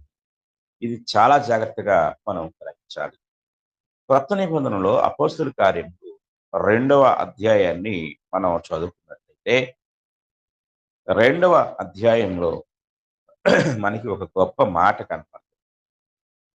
ఏమిటి ఈ మాట అనేది మనం ఆలోచించినట్లయితే అపోస్తుల కార్యముల 2వ అధ్యాయము 47వ వచనం. 2వ అధ్యాయము 47వ వచనంలో ఆనందముతోనూ నిష్కపటమైన హృదయముతోనూ ఆహారము పుచ్చుకొనుచుండు మరియు ప్రభువు రక్షణ పొందుచున్న వారిని అనుదినము వారితో చేర్చుచుండెను. జాగ్రత్తగా గ్రహించాలి. ప్రభు నిన్ను చేర్చుకోవాలి. ఆయన తన సంఘములోనికి తానే చేర్చుకుంటాడు. ఇక్కడ మనుషులు చేర్చుకునేది కాదు సంఘము. చాలా మంది సంఘాన్ని గురించి ఆలోచిస్తూ కొన్ని చోట్ల హైదరాబాద్లో ఒక పెద్ద సంఘం ఉంది. ఆ సంఘంలో సభ్యులుగా చేరిన వారికి చేర్చుకుని సభ్యత్వపు కార్డును ఇస్తారు. వాళ్ళు అందులో సభ్యులుగా ఉన్నారు అని చెప్పడానికి. ఇక్కడ నీకు సభ్యత్వపు కార్డులేమి ఉండవు, కానీ క్రీస్తు ఆ సంఘానికి యజమానిగా ఉన్నాడు కనుక ఆయనే నిన్ను చేర్చుకుంటాడు. కనుక ఈ విషయాన్ని జాగ్రత్తగా గ్రహించాలి. కనుక సంఘము ద్రాక్షావళితో పోల్చబడిన విధానాన్ని మనము జాగ్రత్తగా గమనించవలసిన వారు. కనుక ఒకటి, సంఘము ద్రాక్షావళి. ఆ ద్రాక్షావళిలో నీవు ఒక కొమ్మగా ఉండాలి. ఆ యొక్క ద్రాక్షావళి ఎవరు అంటే యేసుక్రీస్తు వారు చెప్తున్నాడు, నేను నిజమైన ద్రాక్షావళిని, I am the true vine. నేను కనుక యేసుక్రీస్తు వారే చెప్తున్నాడు నేను అని. మత్తయి 16:18 వచనంలో నేను ఈ సంఘం మీద, ఈ బండ మీద నా సంఘమును నేను కట్టుదును అనే మాట చాలా జాగ్రత్తగా చెప్పాడు. అంటే క్రీస్తు ప్రభు వారు నేనే సంఘాన్ని కడతాను అన్నాడు. అలాగే ఆ సంఘాన్ని ద్రాక్షావళితో పోల్చుతూ ఆయన నేను నిజమైన ద్రాక్షావళి. అక్కడ మనం గమనించినట్లయితే యేసుక్రీస్తు వారు నేనే సంఘాన్ని కడతాను అని చెప్పాడు. ఇక్కడ నేనే నిజమైన ద్రాక్షావళిని అని చెప్పాడు. అంటే అక్కడ సంఘము, ఇక్కడ ద్రాక్షావళితో పోల్చబడింది.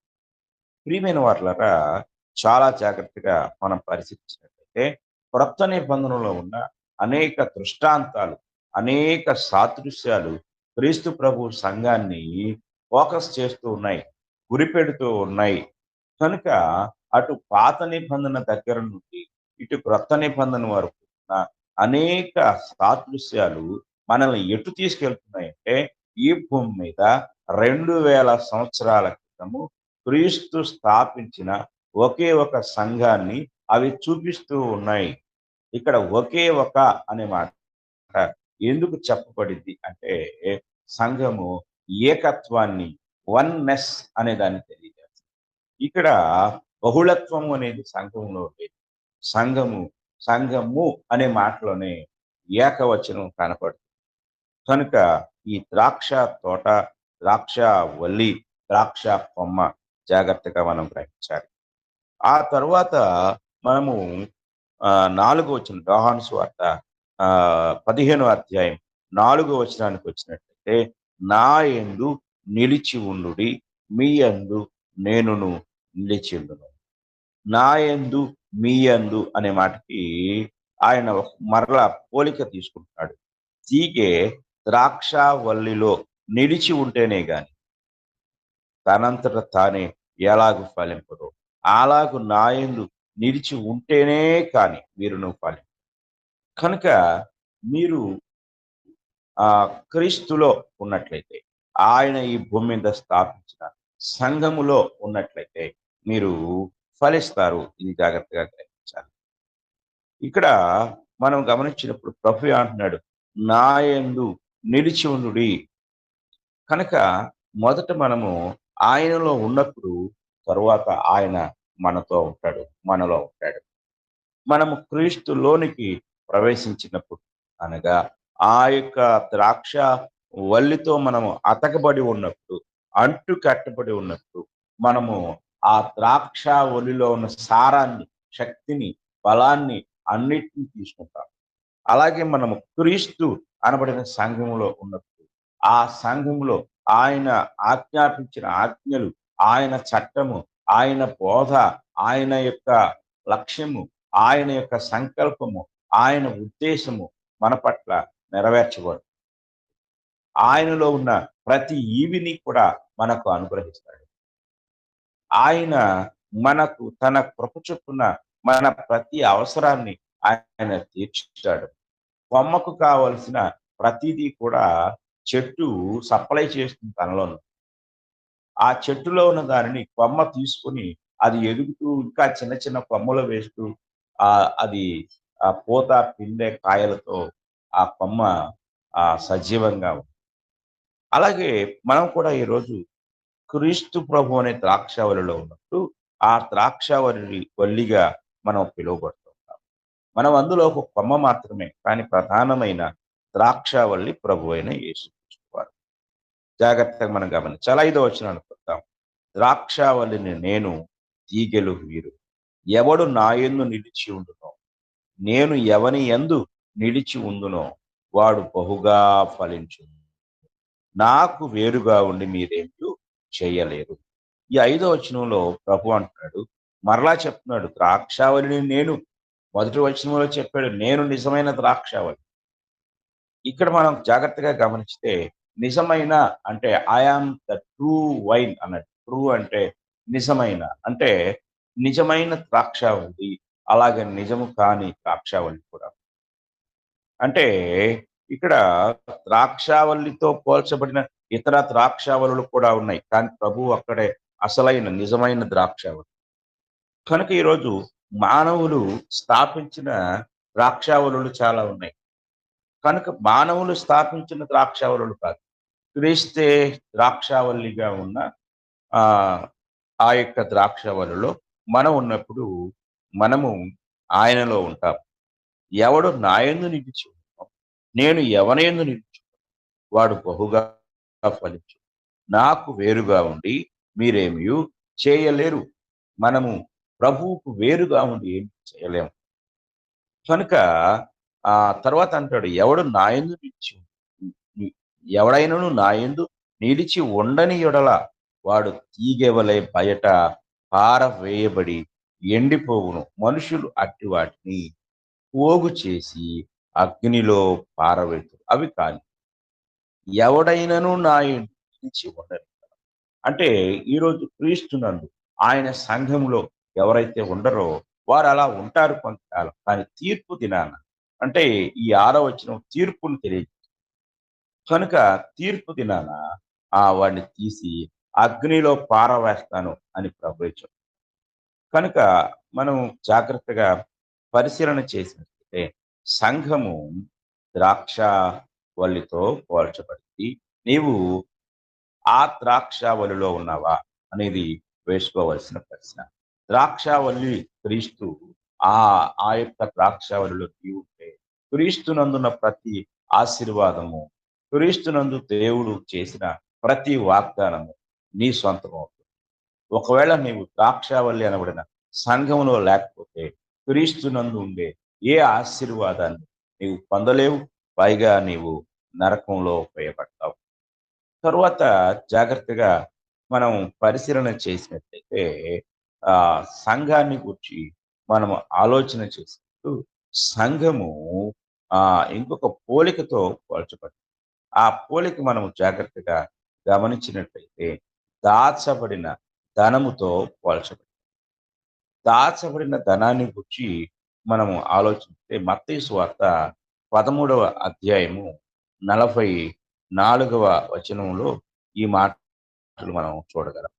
మత్తయి సువార్త 13వ అధ్యాయము 44వ వచనాన్ని మనం చదువుకున్నట్లయితే అక్కడ ఈ మాటలు కనబడుతున్నాయి. పరలోక రాజ్యము పొలములో దాచబడిన ధనమును పోలి ఉన్నది. ఒక మనుషుడు దాన్ని కనుగొని దాన్ని దాచిపెట్టి అది దొరికిన సంతోషంతో తనకు కలిగినదంతయు అమ్మి ఆ పొలమును కొనును అంటాడు. ఇది ఒక పుస్తకంలో ఇంగ్లీష్ పుస్తకంలో ఒక పాఠంగా వ్రాయబట్టడం జరిగింది. ఆ పాఠాన్ని మనం జాగ్రత్తగా గమనిస్తే ఒక కూలివాడు అంటే వ్యవసాయం వాడు ఒక యజమాని దగ్గర అతడు అరక దున్నే పని కుదురుకున్నాడు. ఉదయాన్నే వెళ్ళి సాయంత్రం 6 గంటల వరకు కూడా అతడు అరక దున్ని ఇంటికి వస్తూ ఉండేవాడు. అతనికి జీవితకాలం అంతా అది తప్ప మరొక అవకాశం. ఒకానొక దినాన అతడు సాయంకాలం 5 గంటలకు తన అరక దున్నుతూ ఉంటే ఉన్నట్టుండి ఎద్దులు ఆగిపోయాయి. అతడు ముందు చూశాడు, అక్కడేమీ కనిపించలేదు.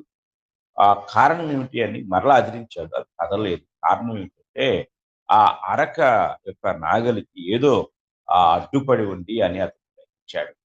వెంటనే అతడు ఆ ఎద్దులను అరకను పక్కన పెట్టేసి అక్కడ అది ఏదైతే ఆ యొక్క నాగలికి తగులుకొని ఉందో దాన్ని త్రవ్వటం ప్రారంభించాడు. అలా తవ్వుతూ ఉన్నప్పుడు అతనికి ఒక పెద్ద పెట్టె ఒకటి బయటపడింది. చీకటి పడుతున్నా సరే అతడు ఇంకా త్రవ్వి ఆ పెట్టెను ఓపెన్ చేసి చూస్తే అందులో అనేకమైన రత్నాలు, ముత్యాలు, వజ్రాలు, ఇంకా వెండి, బంగారం, అలాగే డబ్బు ఇదంతా ఆ పెట్టెలో ఉండిపోయింది. అప్పుడు దీన్ని ఎలాగైనా నేను సొంతం చేసుకోవాలి అనుకున్నాడు. అది కూడా న్యాయమైన పద్ధతిలోనే సొంతం చేసుకోవాలి అనుకున్నాడు. అనుకొని ఇంకా ఇంటికి వెళ్ళాడు.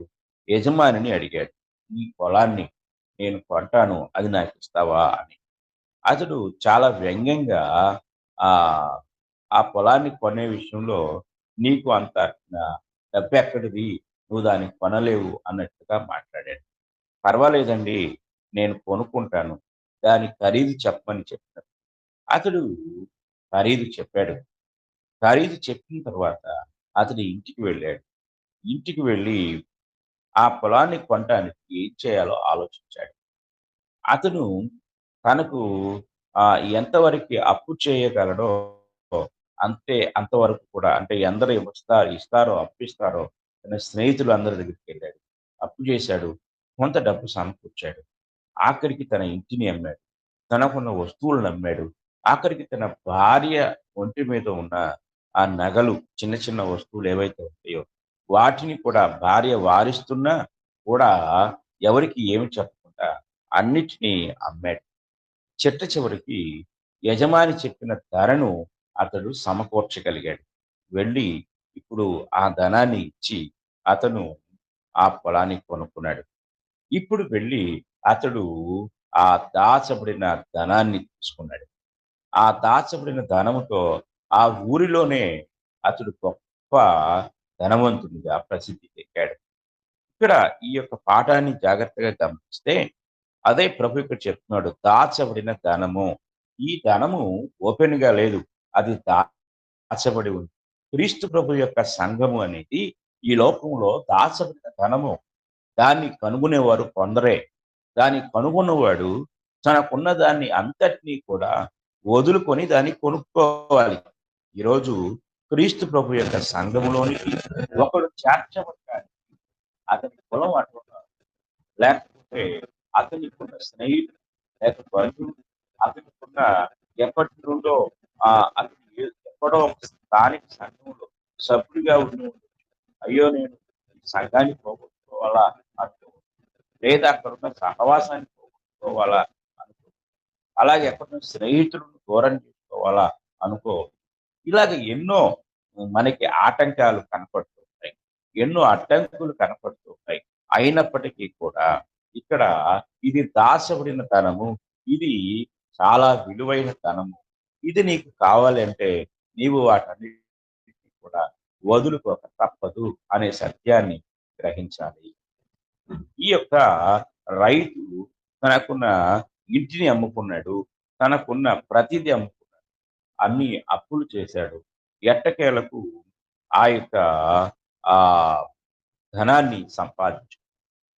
కనుక ప్రియమైన వారులారా, పరలోక రాజ్యము ఇలా పోల్చబడింది అంటే దాచబడిన ధనంతో పోల్చబడింది. ఈరోజు మనం గ్రహించినట్టు ఒక సహోదరుడు ఒక ప్రశ్న వేశాడు. ఆ ప్రశ్న ఏమిటి అంటే, మరి ఈరోజు చాలా మంది ఎక్కువగా అనేక సంఘాల్లో ఉన్నారు కదండి, మరి క్రీస్తు సంఘము అనేది చాలా తక్కువగా కనపడుతుంది, అందులో చాలా తక్కువ మంది ఉన్నారు, కాబట్టి ఈ భూమి మీద ఎక్కువగా మరి అనేక సంఘాలు కనపడుతున్నాయి అంటే, అప్పుడు ఈ ఉపమానంలో ఉన్న విషయాన్ని చెప్పాను. ఎందుకంటే పరలోక రాజ్యం అనేది బహిరంగతంగా లేక ఓపెన్ గా ఉన్నది కాదు, అది దాచబడినది. భూమి లోపల పెట్టె లోపల దాచబడిన ధనం. దాన్ని కనుగొనేవారు కొందరే. దాన్ని కనుగొన్నవాడు దాన్ని పొందటానికి ఎంతైనా ప్రయత్నిస్తాడు, ఏదైనా అమ్ముకుంటాడు, ఎంత త్యాగమైనా చేస్తాడు. ఎందుకంటే అది విలువైంది కాబట్టి. కనుక పరలోక రాజ్యము తో పోల్చబడిన సంఘము అది బహిర్గతంగా లేదు, నీవు దాన్ని వెతికితేనే అది దొరుకుతుంది.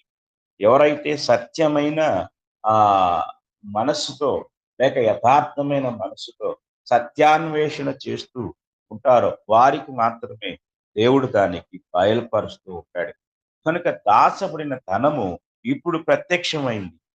కనుక ప్రత్యక్షమైన ఈ ధనాన్ని నీవు కూడా పొందాలి అనుకున్నట్లయితే ప్రతి ఒక్కరూ కూడా ఆ వాక్యం ఏదైతే మనకు బయలుపరుస్తుందో ఆ దాచబడిన ధనమైన క్రీస్తు ప్రభు యొక్క సంఘములో ప్రవేశించడం ద్వారా ఆ దాచబడిన ధనము నీకు కూడా సొంతం అవుతుంది.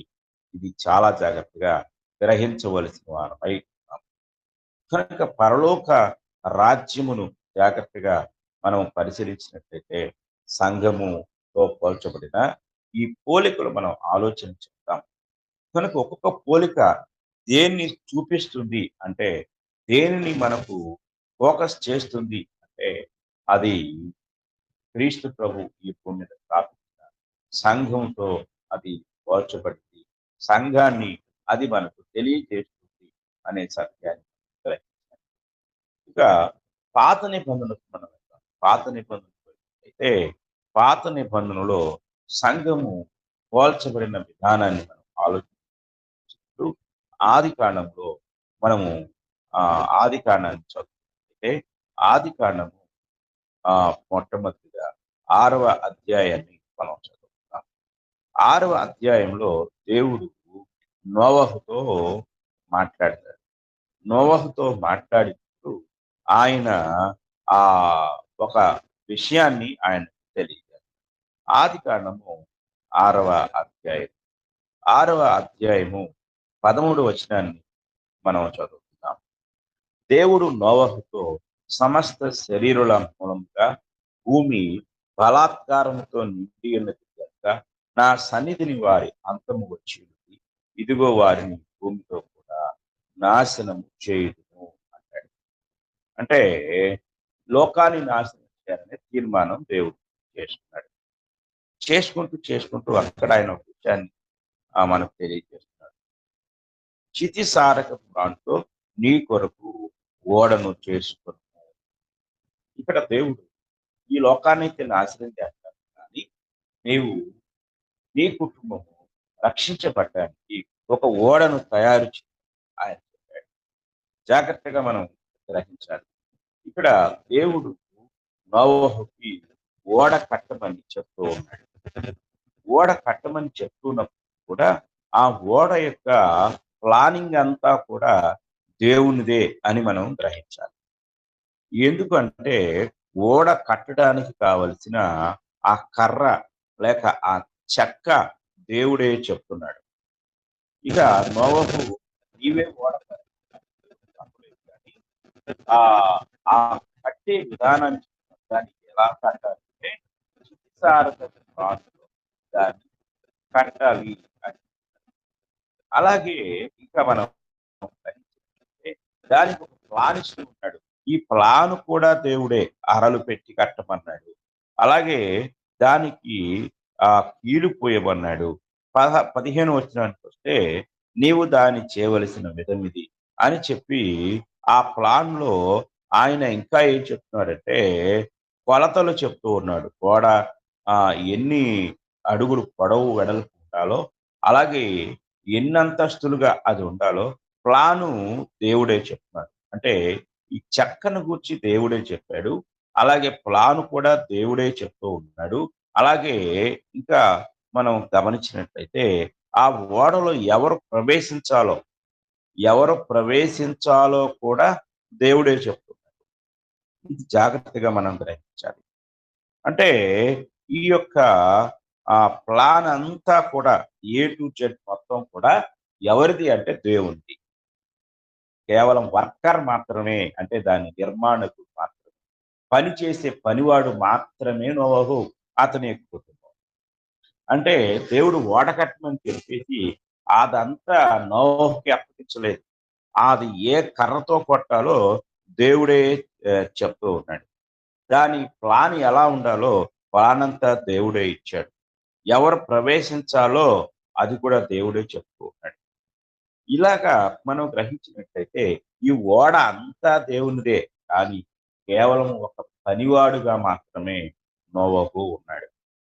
జాగ్రత్తగా మనం గ్రహించాలి. కనుక ఈరోజు మనం ఆలోచన చేసినట్లయితే ఈ ఓడ దేవుడు నోవహు ద్వారా నిర్మించిన ఓడ. ఈ ఓడలోనికి ప్రవేశించేవారు ఎవరంటే నోవహు కుటుంబం. అయితే ఇక్కడ ఒక అద్భుతాన్ని మనం గ్రహించాలి. ఆ ఓడ దేవుడు అనేకుల కొరకు ఆయన తయారు చేసిందిగా మనం చెప్పచ్చు. ఎందుకంటే పేతురు రాసిన మొదటి పత్రిక మనం చదువుకున్నట్లయితే, మొదటి పేతురు పత్రిక మనము చదువుకున్నప్పుడు 2వ అధ్యాయం, మొదటి పేతురు పత్రిక 2వ అధ్యాయము 21వ వచనాన్ని మనం చదువుకున్నాం. మొదటి పేతురు పత్రిక 2వ అధ్యాయము క్షమించండి, మొదటి పేతురు కాదండి, 2వ పేతురు పత్రిక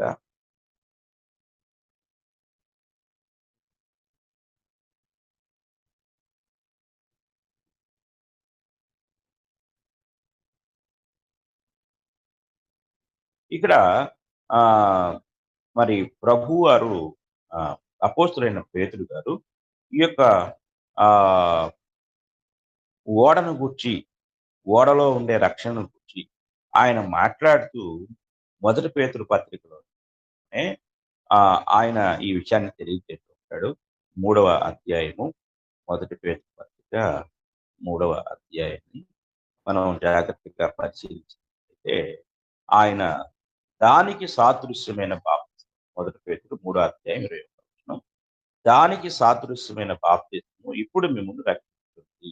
అదేదనగా శరీర మాలిన్యం కాదు, కానీ యేసుక్రీస్తు పునరుత్థాన మూలంగా దేవుని విషయము నిర్మలమైన మనస్సాక్షి ప్రత్యుత్తరమే. అంటే దేనికి సాదృశ్యమైన బాప్తిస్మం అంటే ఆ 20వ వచనంలో చెప్పాడు, దేవుని దీర్ఘశాంతము ఇంకా కనిపెట్టుచున్నప్పుడు పూర్వము నోవహు దినములలో ఓడ సిద్ధపరచబడుచుండగా అవిధేయులైన వారి ఎద్దుకు, అనగా చెరలో ఉన్న ఆత్మల ఎద్దుకు ఆయన ఆత్మ రూపిగానే వెళ్ళి వారికి ప్రకటించెను అంటాడు. ఆ ఓడలో కొందరు, అనగా 8 మంది నీటి ద్వారా రక్షణ పొంది.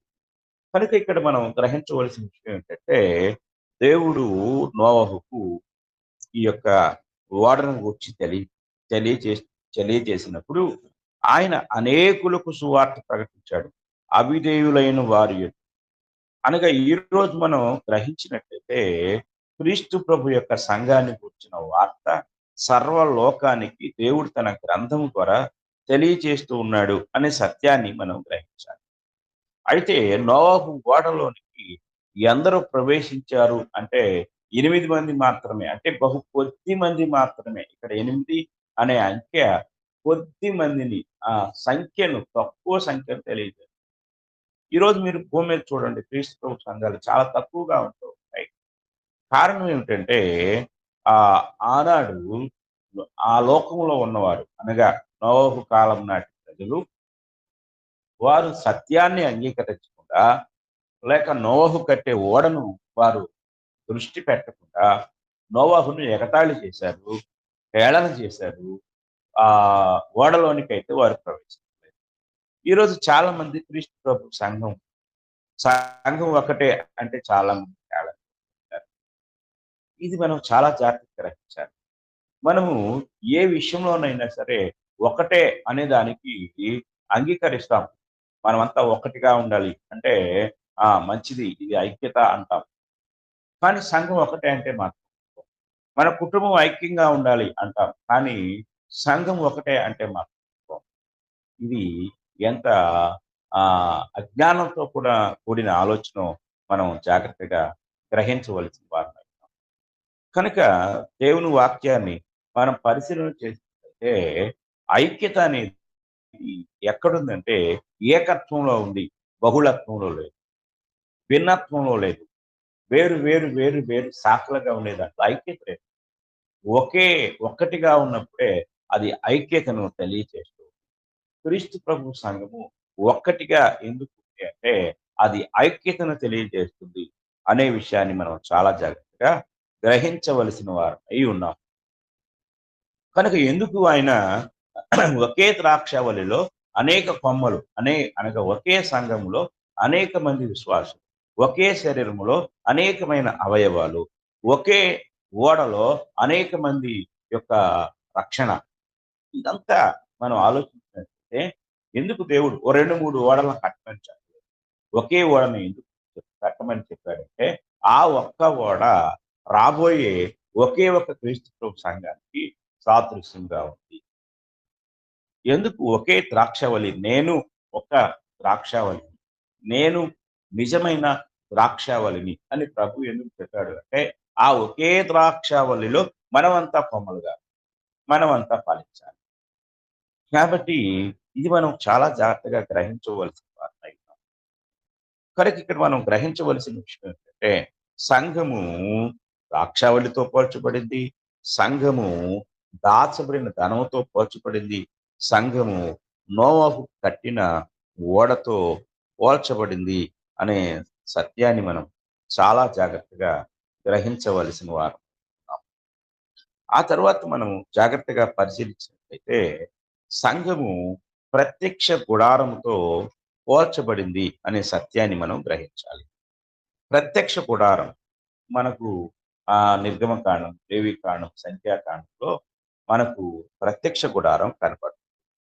ఈ ప్రత్యక్ష గుడారాన్ని దేవుడు చేసిన విధానాన్ని మనం ఆలోచించినట్లయితే అక్కడ ఆయన ఇశ్రాయేలీయుల యొక్క లక్షలాది మంది ప్రజల కొరకు, ఇది మనం గుర్తుపెట్టుకోవాలి.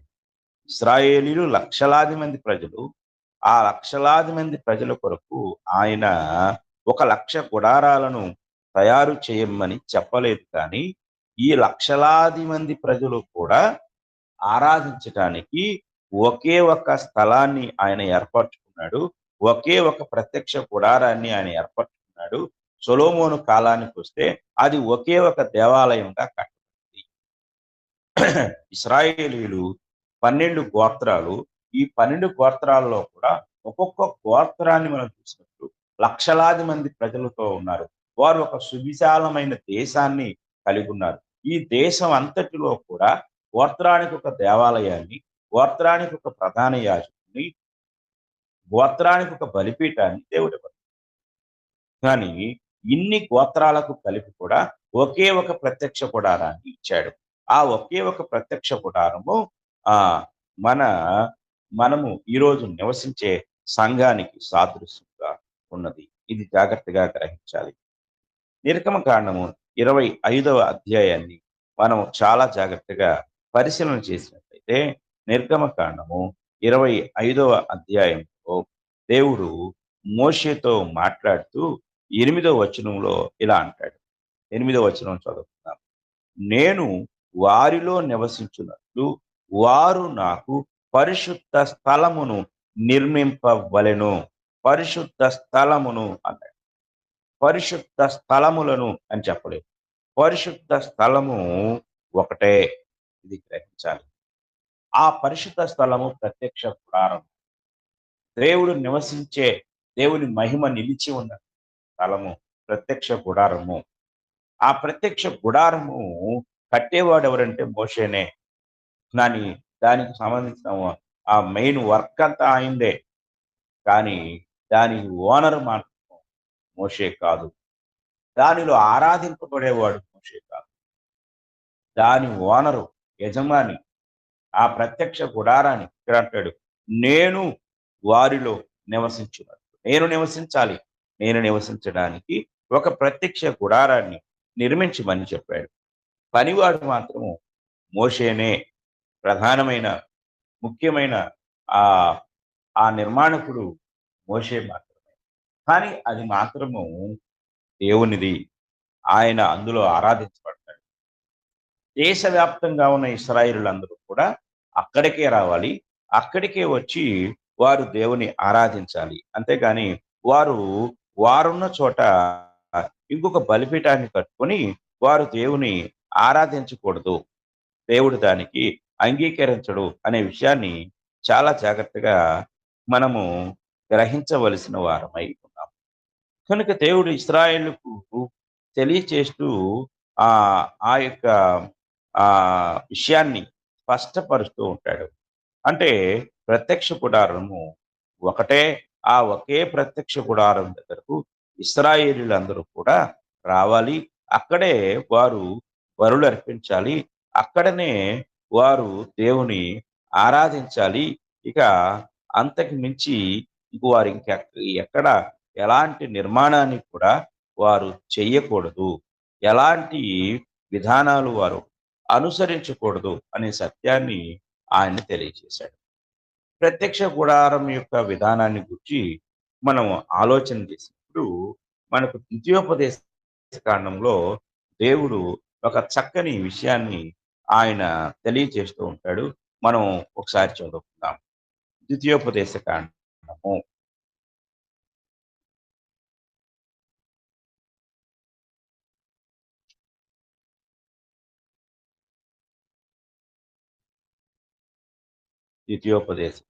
మనం చదువుకుంటే దేవుడు ఆ యొక్క ప్రత్యక్ష గుడారాన్ని ఇచ్చిన నియమాన్ని వారికి తెలియజేస్తూ బలిపీఠానికి సంబంధించి ఒక స్పష్టమైన ఆజ్ఞను దేవుడు వారికి అనుగ్రహిస్తాడు. అంటే వారు అక్కడికే రావాలి.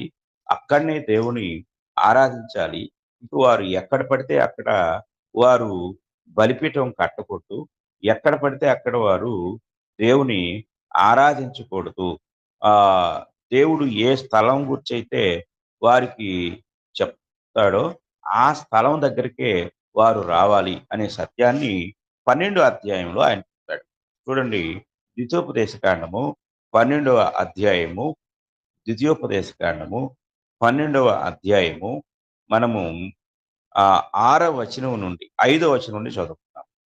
మీ దేవుడైన యెహోవా మీ సమస్త గోత్రములలో తన నామమును స్థాపించుకున్నట్టుకు నివాస స్థానముగా ఏర్పరచు స్థలమును వెతికి అక్కడికే యాత్రలు చేయుచున్నవలను. అక్కడికే మీరు మీ దహన బలులను, మీ బలులను, మీ దశమ భాగములను, ప్రతిష్ఠితములుగా మీరు చేయు నైవేద్యములను, మీ మొక్కుబడి అర్పణములను, మీ స్వేచ్ఛార్పణములను, పశువులోను గొర్రెమేకలోను తొలిచూలు వాటిని తీసుకొని రావాలని. మీరు మీ దేవుడైన యెహోవా మిమ్మును ఆశీర్వదించి మీకు కలుగు చేసిన మీ కుటుంబములను మీ దేవుడైన యెహోవా సన్నిధిని భోజనం చేసి మీ చేతి పనులన్నిటి యందు సంతోషింపవలెను. ఇక్కడ జాగ్రత్తగా గ్రహించాలి. మీరు అక్కడికే రావాలి అంటాడు ఇక్కడ దేవుడు. చూడండి, మనం ఆలోచించినట్లయితే 11వ వచనాన్ని మనం చదువుకుందాం. నేడు మీకు ఆజ్ఞాపించు సమస్తమును అనగా మీ దహన బలులను, మీ బలులను, మీ దశమ భాగములను, ప్రతిష్ఠితములుగా మీరు చేయు నైవేద్యములను, మీరు యెహోవాకు మొక్కుకొను మీ శ్రేష్టమైన మొక్కుబడులను, మీ దేవుడైన యెహోవా తన నామమునకు నివాస స్థానముగా ఏర్పరచుకొను స్థలమునకే మీరు తీసుకొని రావాలని జాగ్రత్తగా గ్రహించాలి. 13వ వచనంలో అంటాడు, నీవు చూచిన ప్రతి స్థలమున నీ దహన బలులను అర్పింపకూడదు సుమి. ఇది గ్రహించాలి. అంటే ప్రత్యక్ష గుడారము దగ్గరికే వారు రావాలి. ప్రత్యక్ష గుడారము దగ్గరనే వారు దేవుని ఆరాధించాలి. ఏం తెలియజేస్తుంటే ఇశ్రాయేలీలు ఒకే బలిపీఠాన్ని కలిగి ఉన్నారు. ఆ ఒకే బలిపీఠము ఒకే శిలువను సూచిస్తుంది. అంటే ఈ బలిపీఠము మరి అనేకుల యొక్క అపరాధాలను విడిపించే ఒక బలిపీఠంగా ఉంటే, సర్వలోకానికి కూడా ఒకే ఒక బలిపీఠము క్రీస్తు ప్రభు యొక్క శిలువ. ఆ శిలువ ద్వారానే దేవుడు ఆ గొప్ప విమోచన అనుగ్రహించాడు. ఆ శిలువ మీద ఒకే ఒక వ్యక్తి ప్రభు అయిన యేసుక్రీస్తు వారు నేనే అన్నాడు. ఆయన నేనే నిజమైన ద్రాక్షవల్లి, నేనే మార్గము, నేనే సత్యము, నేనే జీవము. ఇలాగ మనం గ్రహించినట్లయితే ఆ ఒక్క శిలువలో మరణించిన క్రీస్తు ద్వారా మాత్రమే సర్వలోకానికి పాప ప్రక్షాళన జరిగింది. కనుక ఆ బలిపీఠము క్రీస్తు యొక్క శిలువను సూచిస్తూ ఉంది. అలాగే ప్రత్యక్ష గుడారములో ప్రధాన యాజకుడు ఎవరికి ఆయన ముంగుర్తుగా ఉన్నాడు అంటే, క్రొత్త నిబంధనలో మన ప్రధాన యాజకుడైన ప్రభు అయిన యేసుక్రీస్తు వారికి ఆయన సాదృశ్యంగా ఉన్నాడు. కనుక మనం చాలా జాగ్రత్తగా పరిశీలన చేసినట్లయితే మన ప్రభు అయిన యేసుక్రీస్తు వారు మనకు ప్రధాన యాజకుడు. కనుక ఆయన లోపము లేని ప్రధాన యాజకుడు. కనుక పాత నిబంధనలో ప్రత్యక్ష గుడారము సంఘానికి పోలికగా ఉంటే, పాత నిబంధనలో ప్రధాన యాజకుడు ప్రభు అయిన యేసుక్రీస్తు వారికి పోలికగా ఉన్నాడు. హెబ్రీ పత్రిక 7వ అధ్యాయం 26వ వచనాన్ని మనం చదువుకున్నట్లయితే అక్కడ ఈ మాట కనపడుతుంది. పవిత్రుడును నిర్దోషియు నిష్కల్మషుడును పాపులలో చేరక ప్రత్యేకముగా ఉన్నవాడును ఆకాశ మండలము కంటే మిక్కిలి హెచ్చైన వాడునైనా ఇట్టి ప్రధాన యాజకుడు మనకు సరిపోయిన వాడు. క్రీస్తు ప్రభు యొక్క సంఘానికి క్రీస్తు ప్రభువే ప్రధాన యాజకుడుగా ఉన్నాడు. ఆయన మన పక్షముగా విజ్ఞాపన చేస్తూ ఉన్నాడు.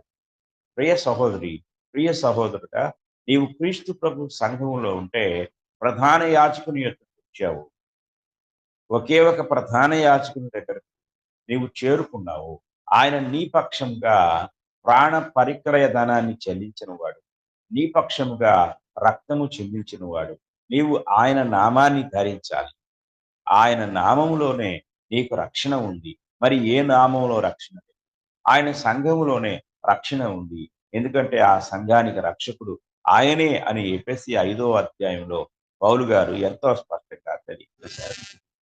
కనుక ఇక్కడ ఇశ్రాయేలీలు నేను అంత దూరం వెళ్ళలేను కాబట్టి ఈ మధ్యలో ఒక చిన్న బలిపీఠం కట్టుకొని నేను బలి అర్పిస్తాను, ఎక్కడ బలి అర్పించినా ఆయనకే చెందుతుంది కదా అనుకొనటానికి వీలు లేకుండా దేవుడు ఏం చెప్పాడంటే అక్కడికే వెళ్ళాలి, అక్కడే బలి అర్పించాలి.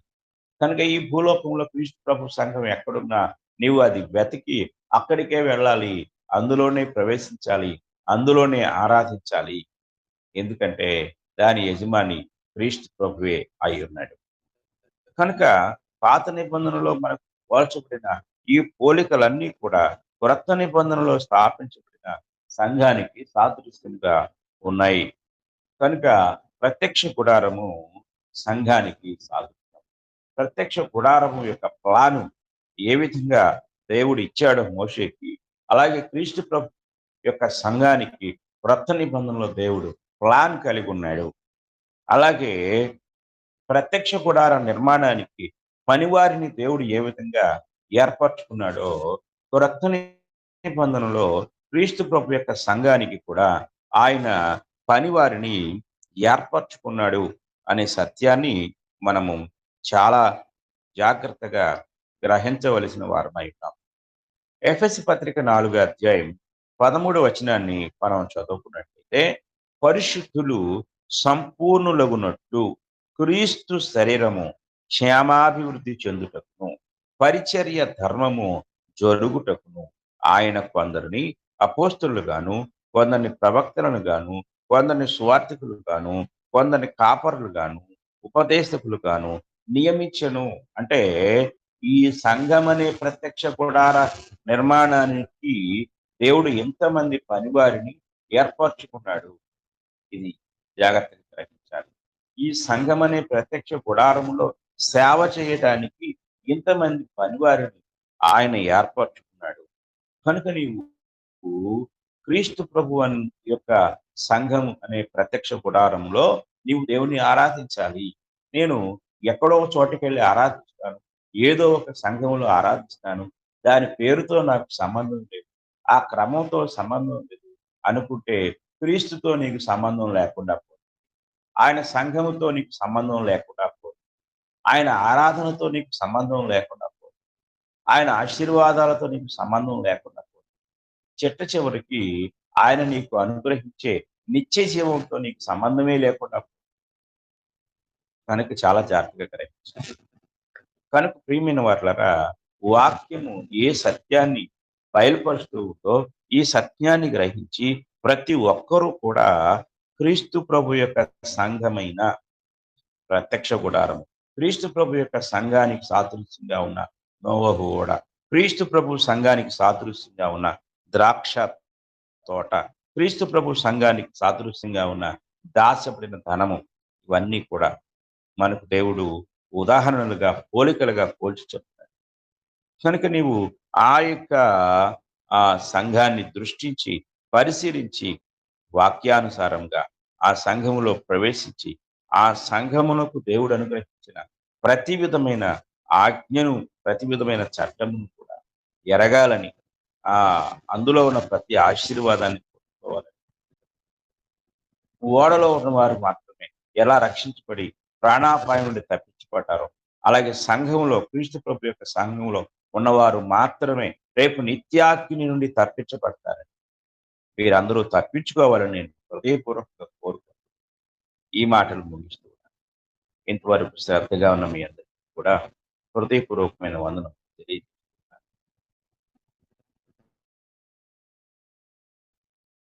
మీకు కూడా వందనములు సార్.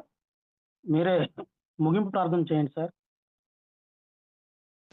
పరిశుద్ధుడు అయిన తండ్రి, ప్రేమ దేవా, జగత్తు పునాది వేయబడితే మీ యొక్క ప్రణాళికలో ప్లాన్లో భాగంగా సంఘాన్ని గురించి అనేక విషయాలు కొత్త నిబంధనలో మీరు తెలియచేసిన రీతిగా పాత నిబంధన కాలం నుండి నోవహు దగ్గర నుండి అనేక మంది జీవితాల్లో అనేక విధాలుగా అనేక కోరికల ద్వారా అనేక సాదృశ్యాల ద్వారా మీరు స్థాపించిన సంఘాన్ని అనేక సంగతులు చెప్పుకుంటూ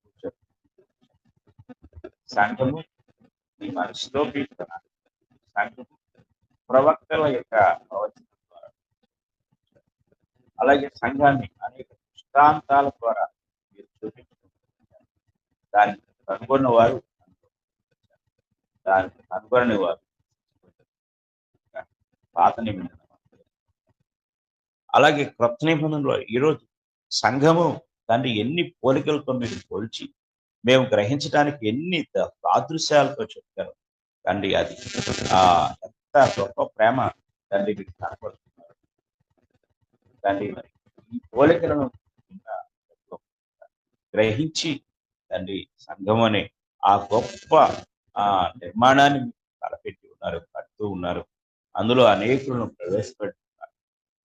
కట్టబడిన ఆ యొక్క సంఘంలోని తండ్రి ఇదిగో ఈ వాక్యం ఉన్న మా ప్రియులందరూ ప్రవేశించి ఐక్యతను, ఏకత్వాన్ని కలుగునట్టుకు మీ నామాన్ని తండ్రి, మీ నామం అనగా మీ కుమారుడైన యేసుక్రీస్తు అని నామం ద్వారా తండ్రి స్థాపించబడిన సంఘములో ప్రవేశించు భాగ్యమును అనుగ్రహించారు. మీ కృపచేత దీవించి ఆశీర్వదించారు. ప్రతి ఒక్కరికి మీ సహాయం దయచేయండి. అలాగే తండ్రి వచ్చే నెల 22వ తారీఖు జరగనైన మీటింగ్ అనేకులకు తండ్రి ఆ ప్రాంత ప్రజలకు ఆశీర్వాదం, మీ నామానికి మహిమకరంగా గొప్ప అనుగ్రహించిన మంచి వాతావరణాన్ని, అలాగే ప్రతి సౌకర్యాన్ని మీరు దయచేయండి. దాని కొరకు ప్రయాసపడుతున్న మీ ఆశీర్వదించి, అలాగే తండ్రి మరలా ఆన్లైన్ బైబిల్ ఇన్స్టిట్యూట్ కూడా తండ్రి మరి నిన్నటి దినాన అలాగే ఈ నేటి దినాన కూడా జరిగించబడుతుండగా మీకు తండ్రి మీకు స్తోత్రాలు చెల్లిస్తున్నాం. ఇంకా సత్యం మెరుగని మా ప్రియులు ప్రతి ఒక్కరు ప్రేమ కలిగి సత్యాన్ని అంగీకరించే మనసు, పరిశీలించే మనసు దేవా మీకు స్తోత్రాలు దయగలిగిన తండ్రి మీ కృప నింపి ఆశీర్వదించమని బలపరచమని అయ్యా తండ్రి మీకే స్తుతులు స్తోత్రాలు కృతజ్ఞతలు చెల్లిస్తున్నాను. దయగలిగిన తండ్రి సహాయం తండ్రి అలాగే గ్రూప్ లో బలహీనులుగా ఉన్న వారి సహోదరులు వసంతరావు గారి కొరకు, హైతి కుమార్ గారి భర్త గారి కొరకు, అలాగే తండ్రి ఇతరు చిన్న బిడ్డల ఆరోగ్యం కొరకు కూడా ప్రార్థించారు. వీరందరినీ మీరు దీవించి ఆశీర్వదించారు. అలాగే నాకంటే ముందుగా వాక్యాన్ని బోధించిన వారు, పాటలు పాడిన వారు, వాక్యాన్ని చదివిన వారు తండ్రి మరి ప్రతి ఒక్కరిని కూడా మీరు దీవించి ఆశీర్వదించారు. ఈ గ్రూప్ లో ఇంకా అనేక విషయాలు నేర్చుకున్నట్టు ప్రతి ఒక్కరు కూడా తండ్రి క్రమం తప్పకుండా హాజరవుటకు, అలాగే ఇంకా కొత్త వారిని తండ్రి మా వంతుగా చేర్పిస్తూ వారు కూడా సత్యాన్ని నేర్చుకునే వారుగా ఉంచి మీ కృపచేత దీవించి ఆశీర్వదించు. ఆ తండ్రి మీకే స్తుతులు స్తోత్రములు కృతజ్ఞతలు చెల్లి ఈ ప్రార్థన మా ప్రభు అయిన యేసుక్రీస్తు వారి పరిశుద్ధ నామములో అడిగి వేడుకుంటున్నాం. ఆమేన్.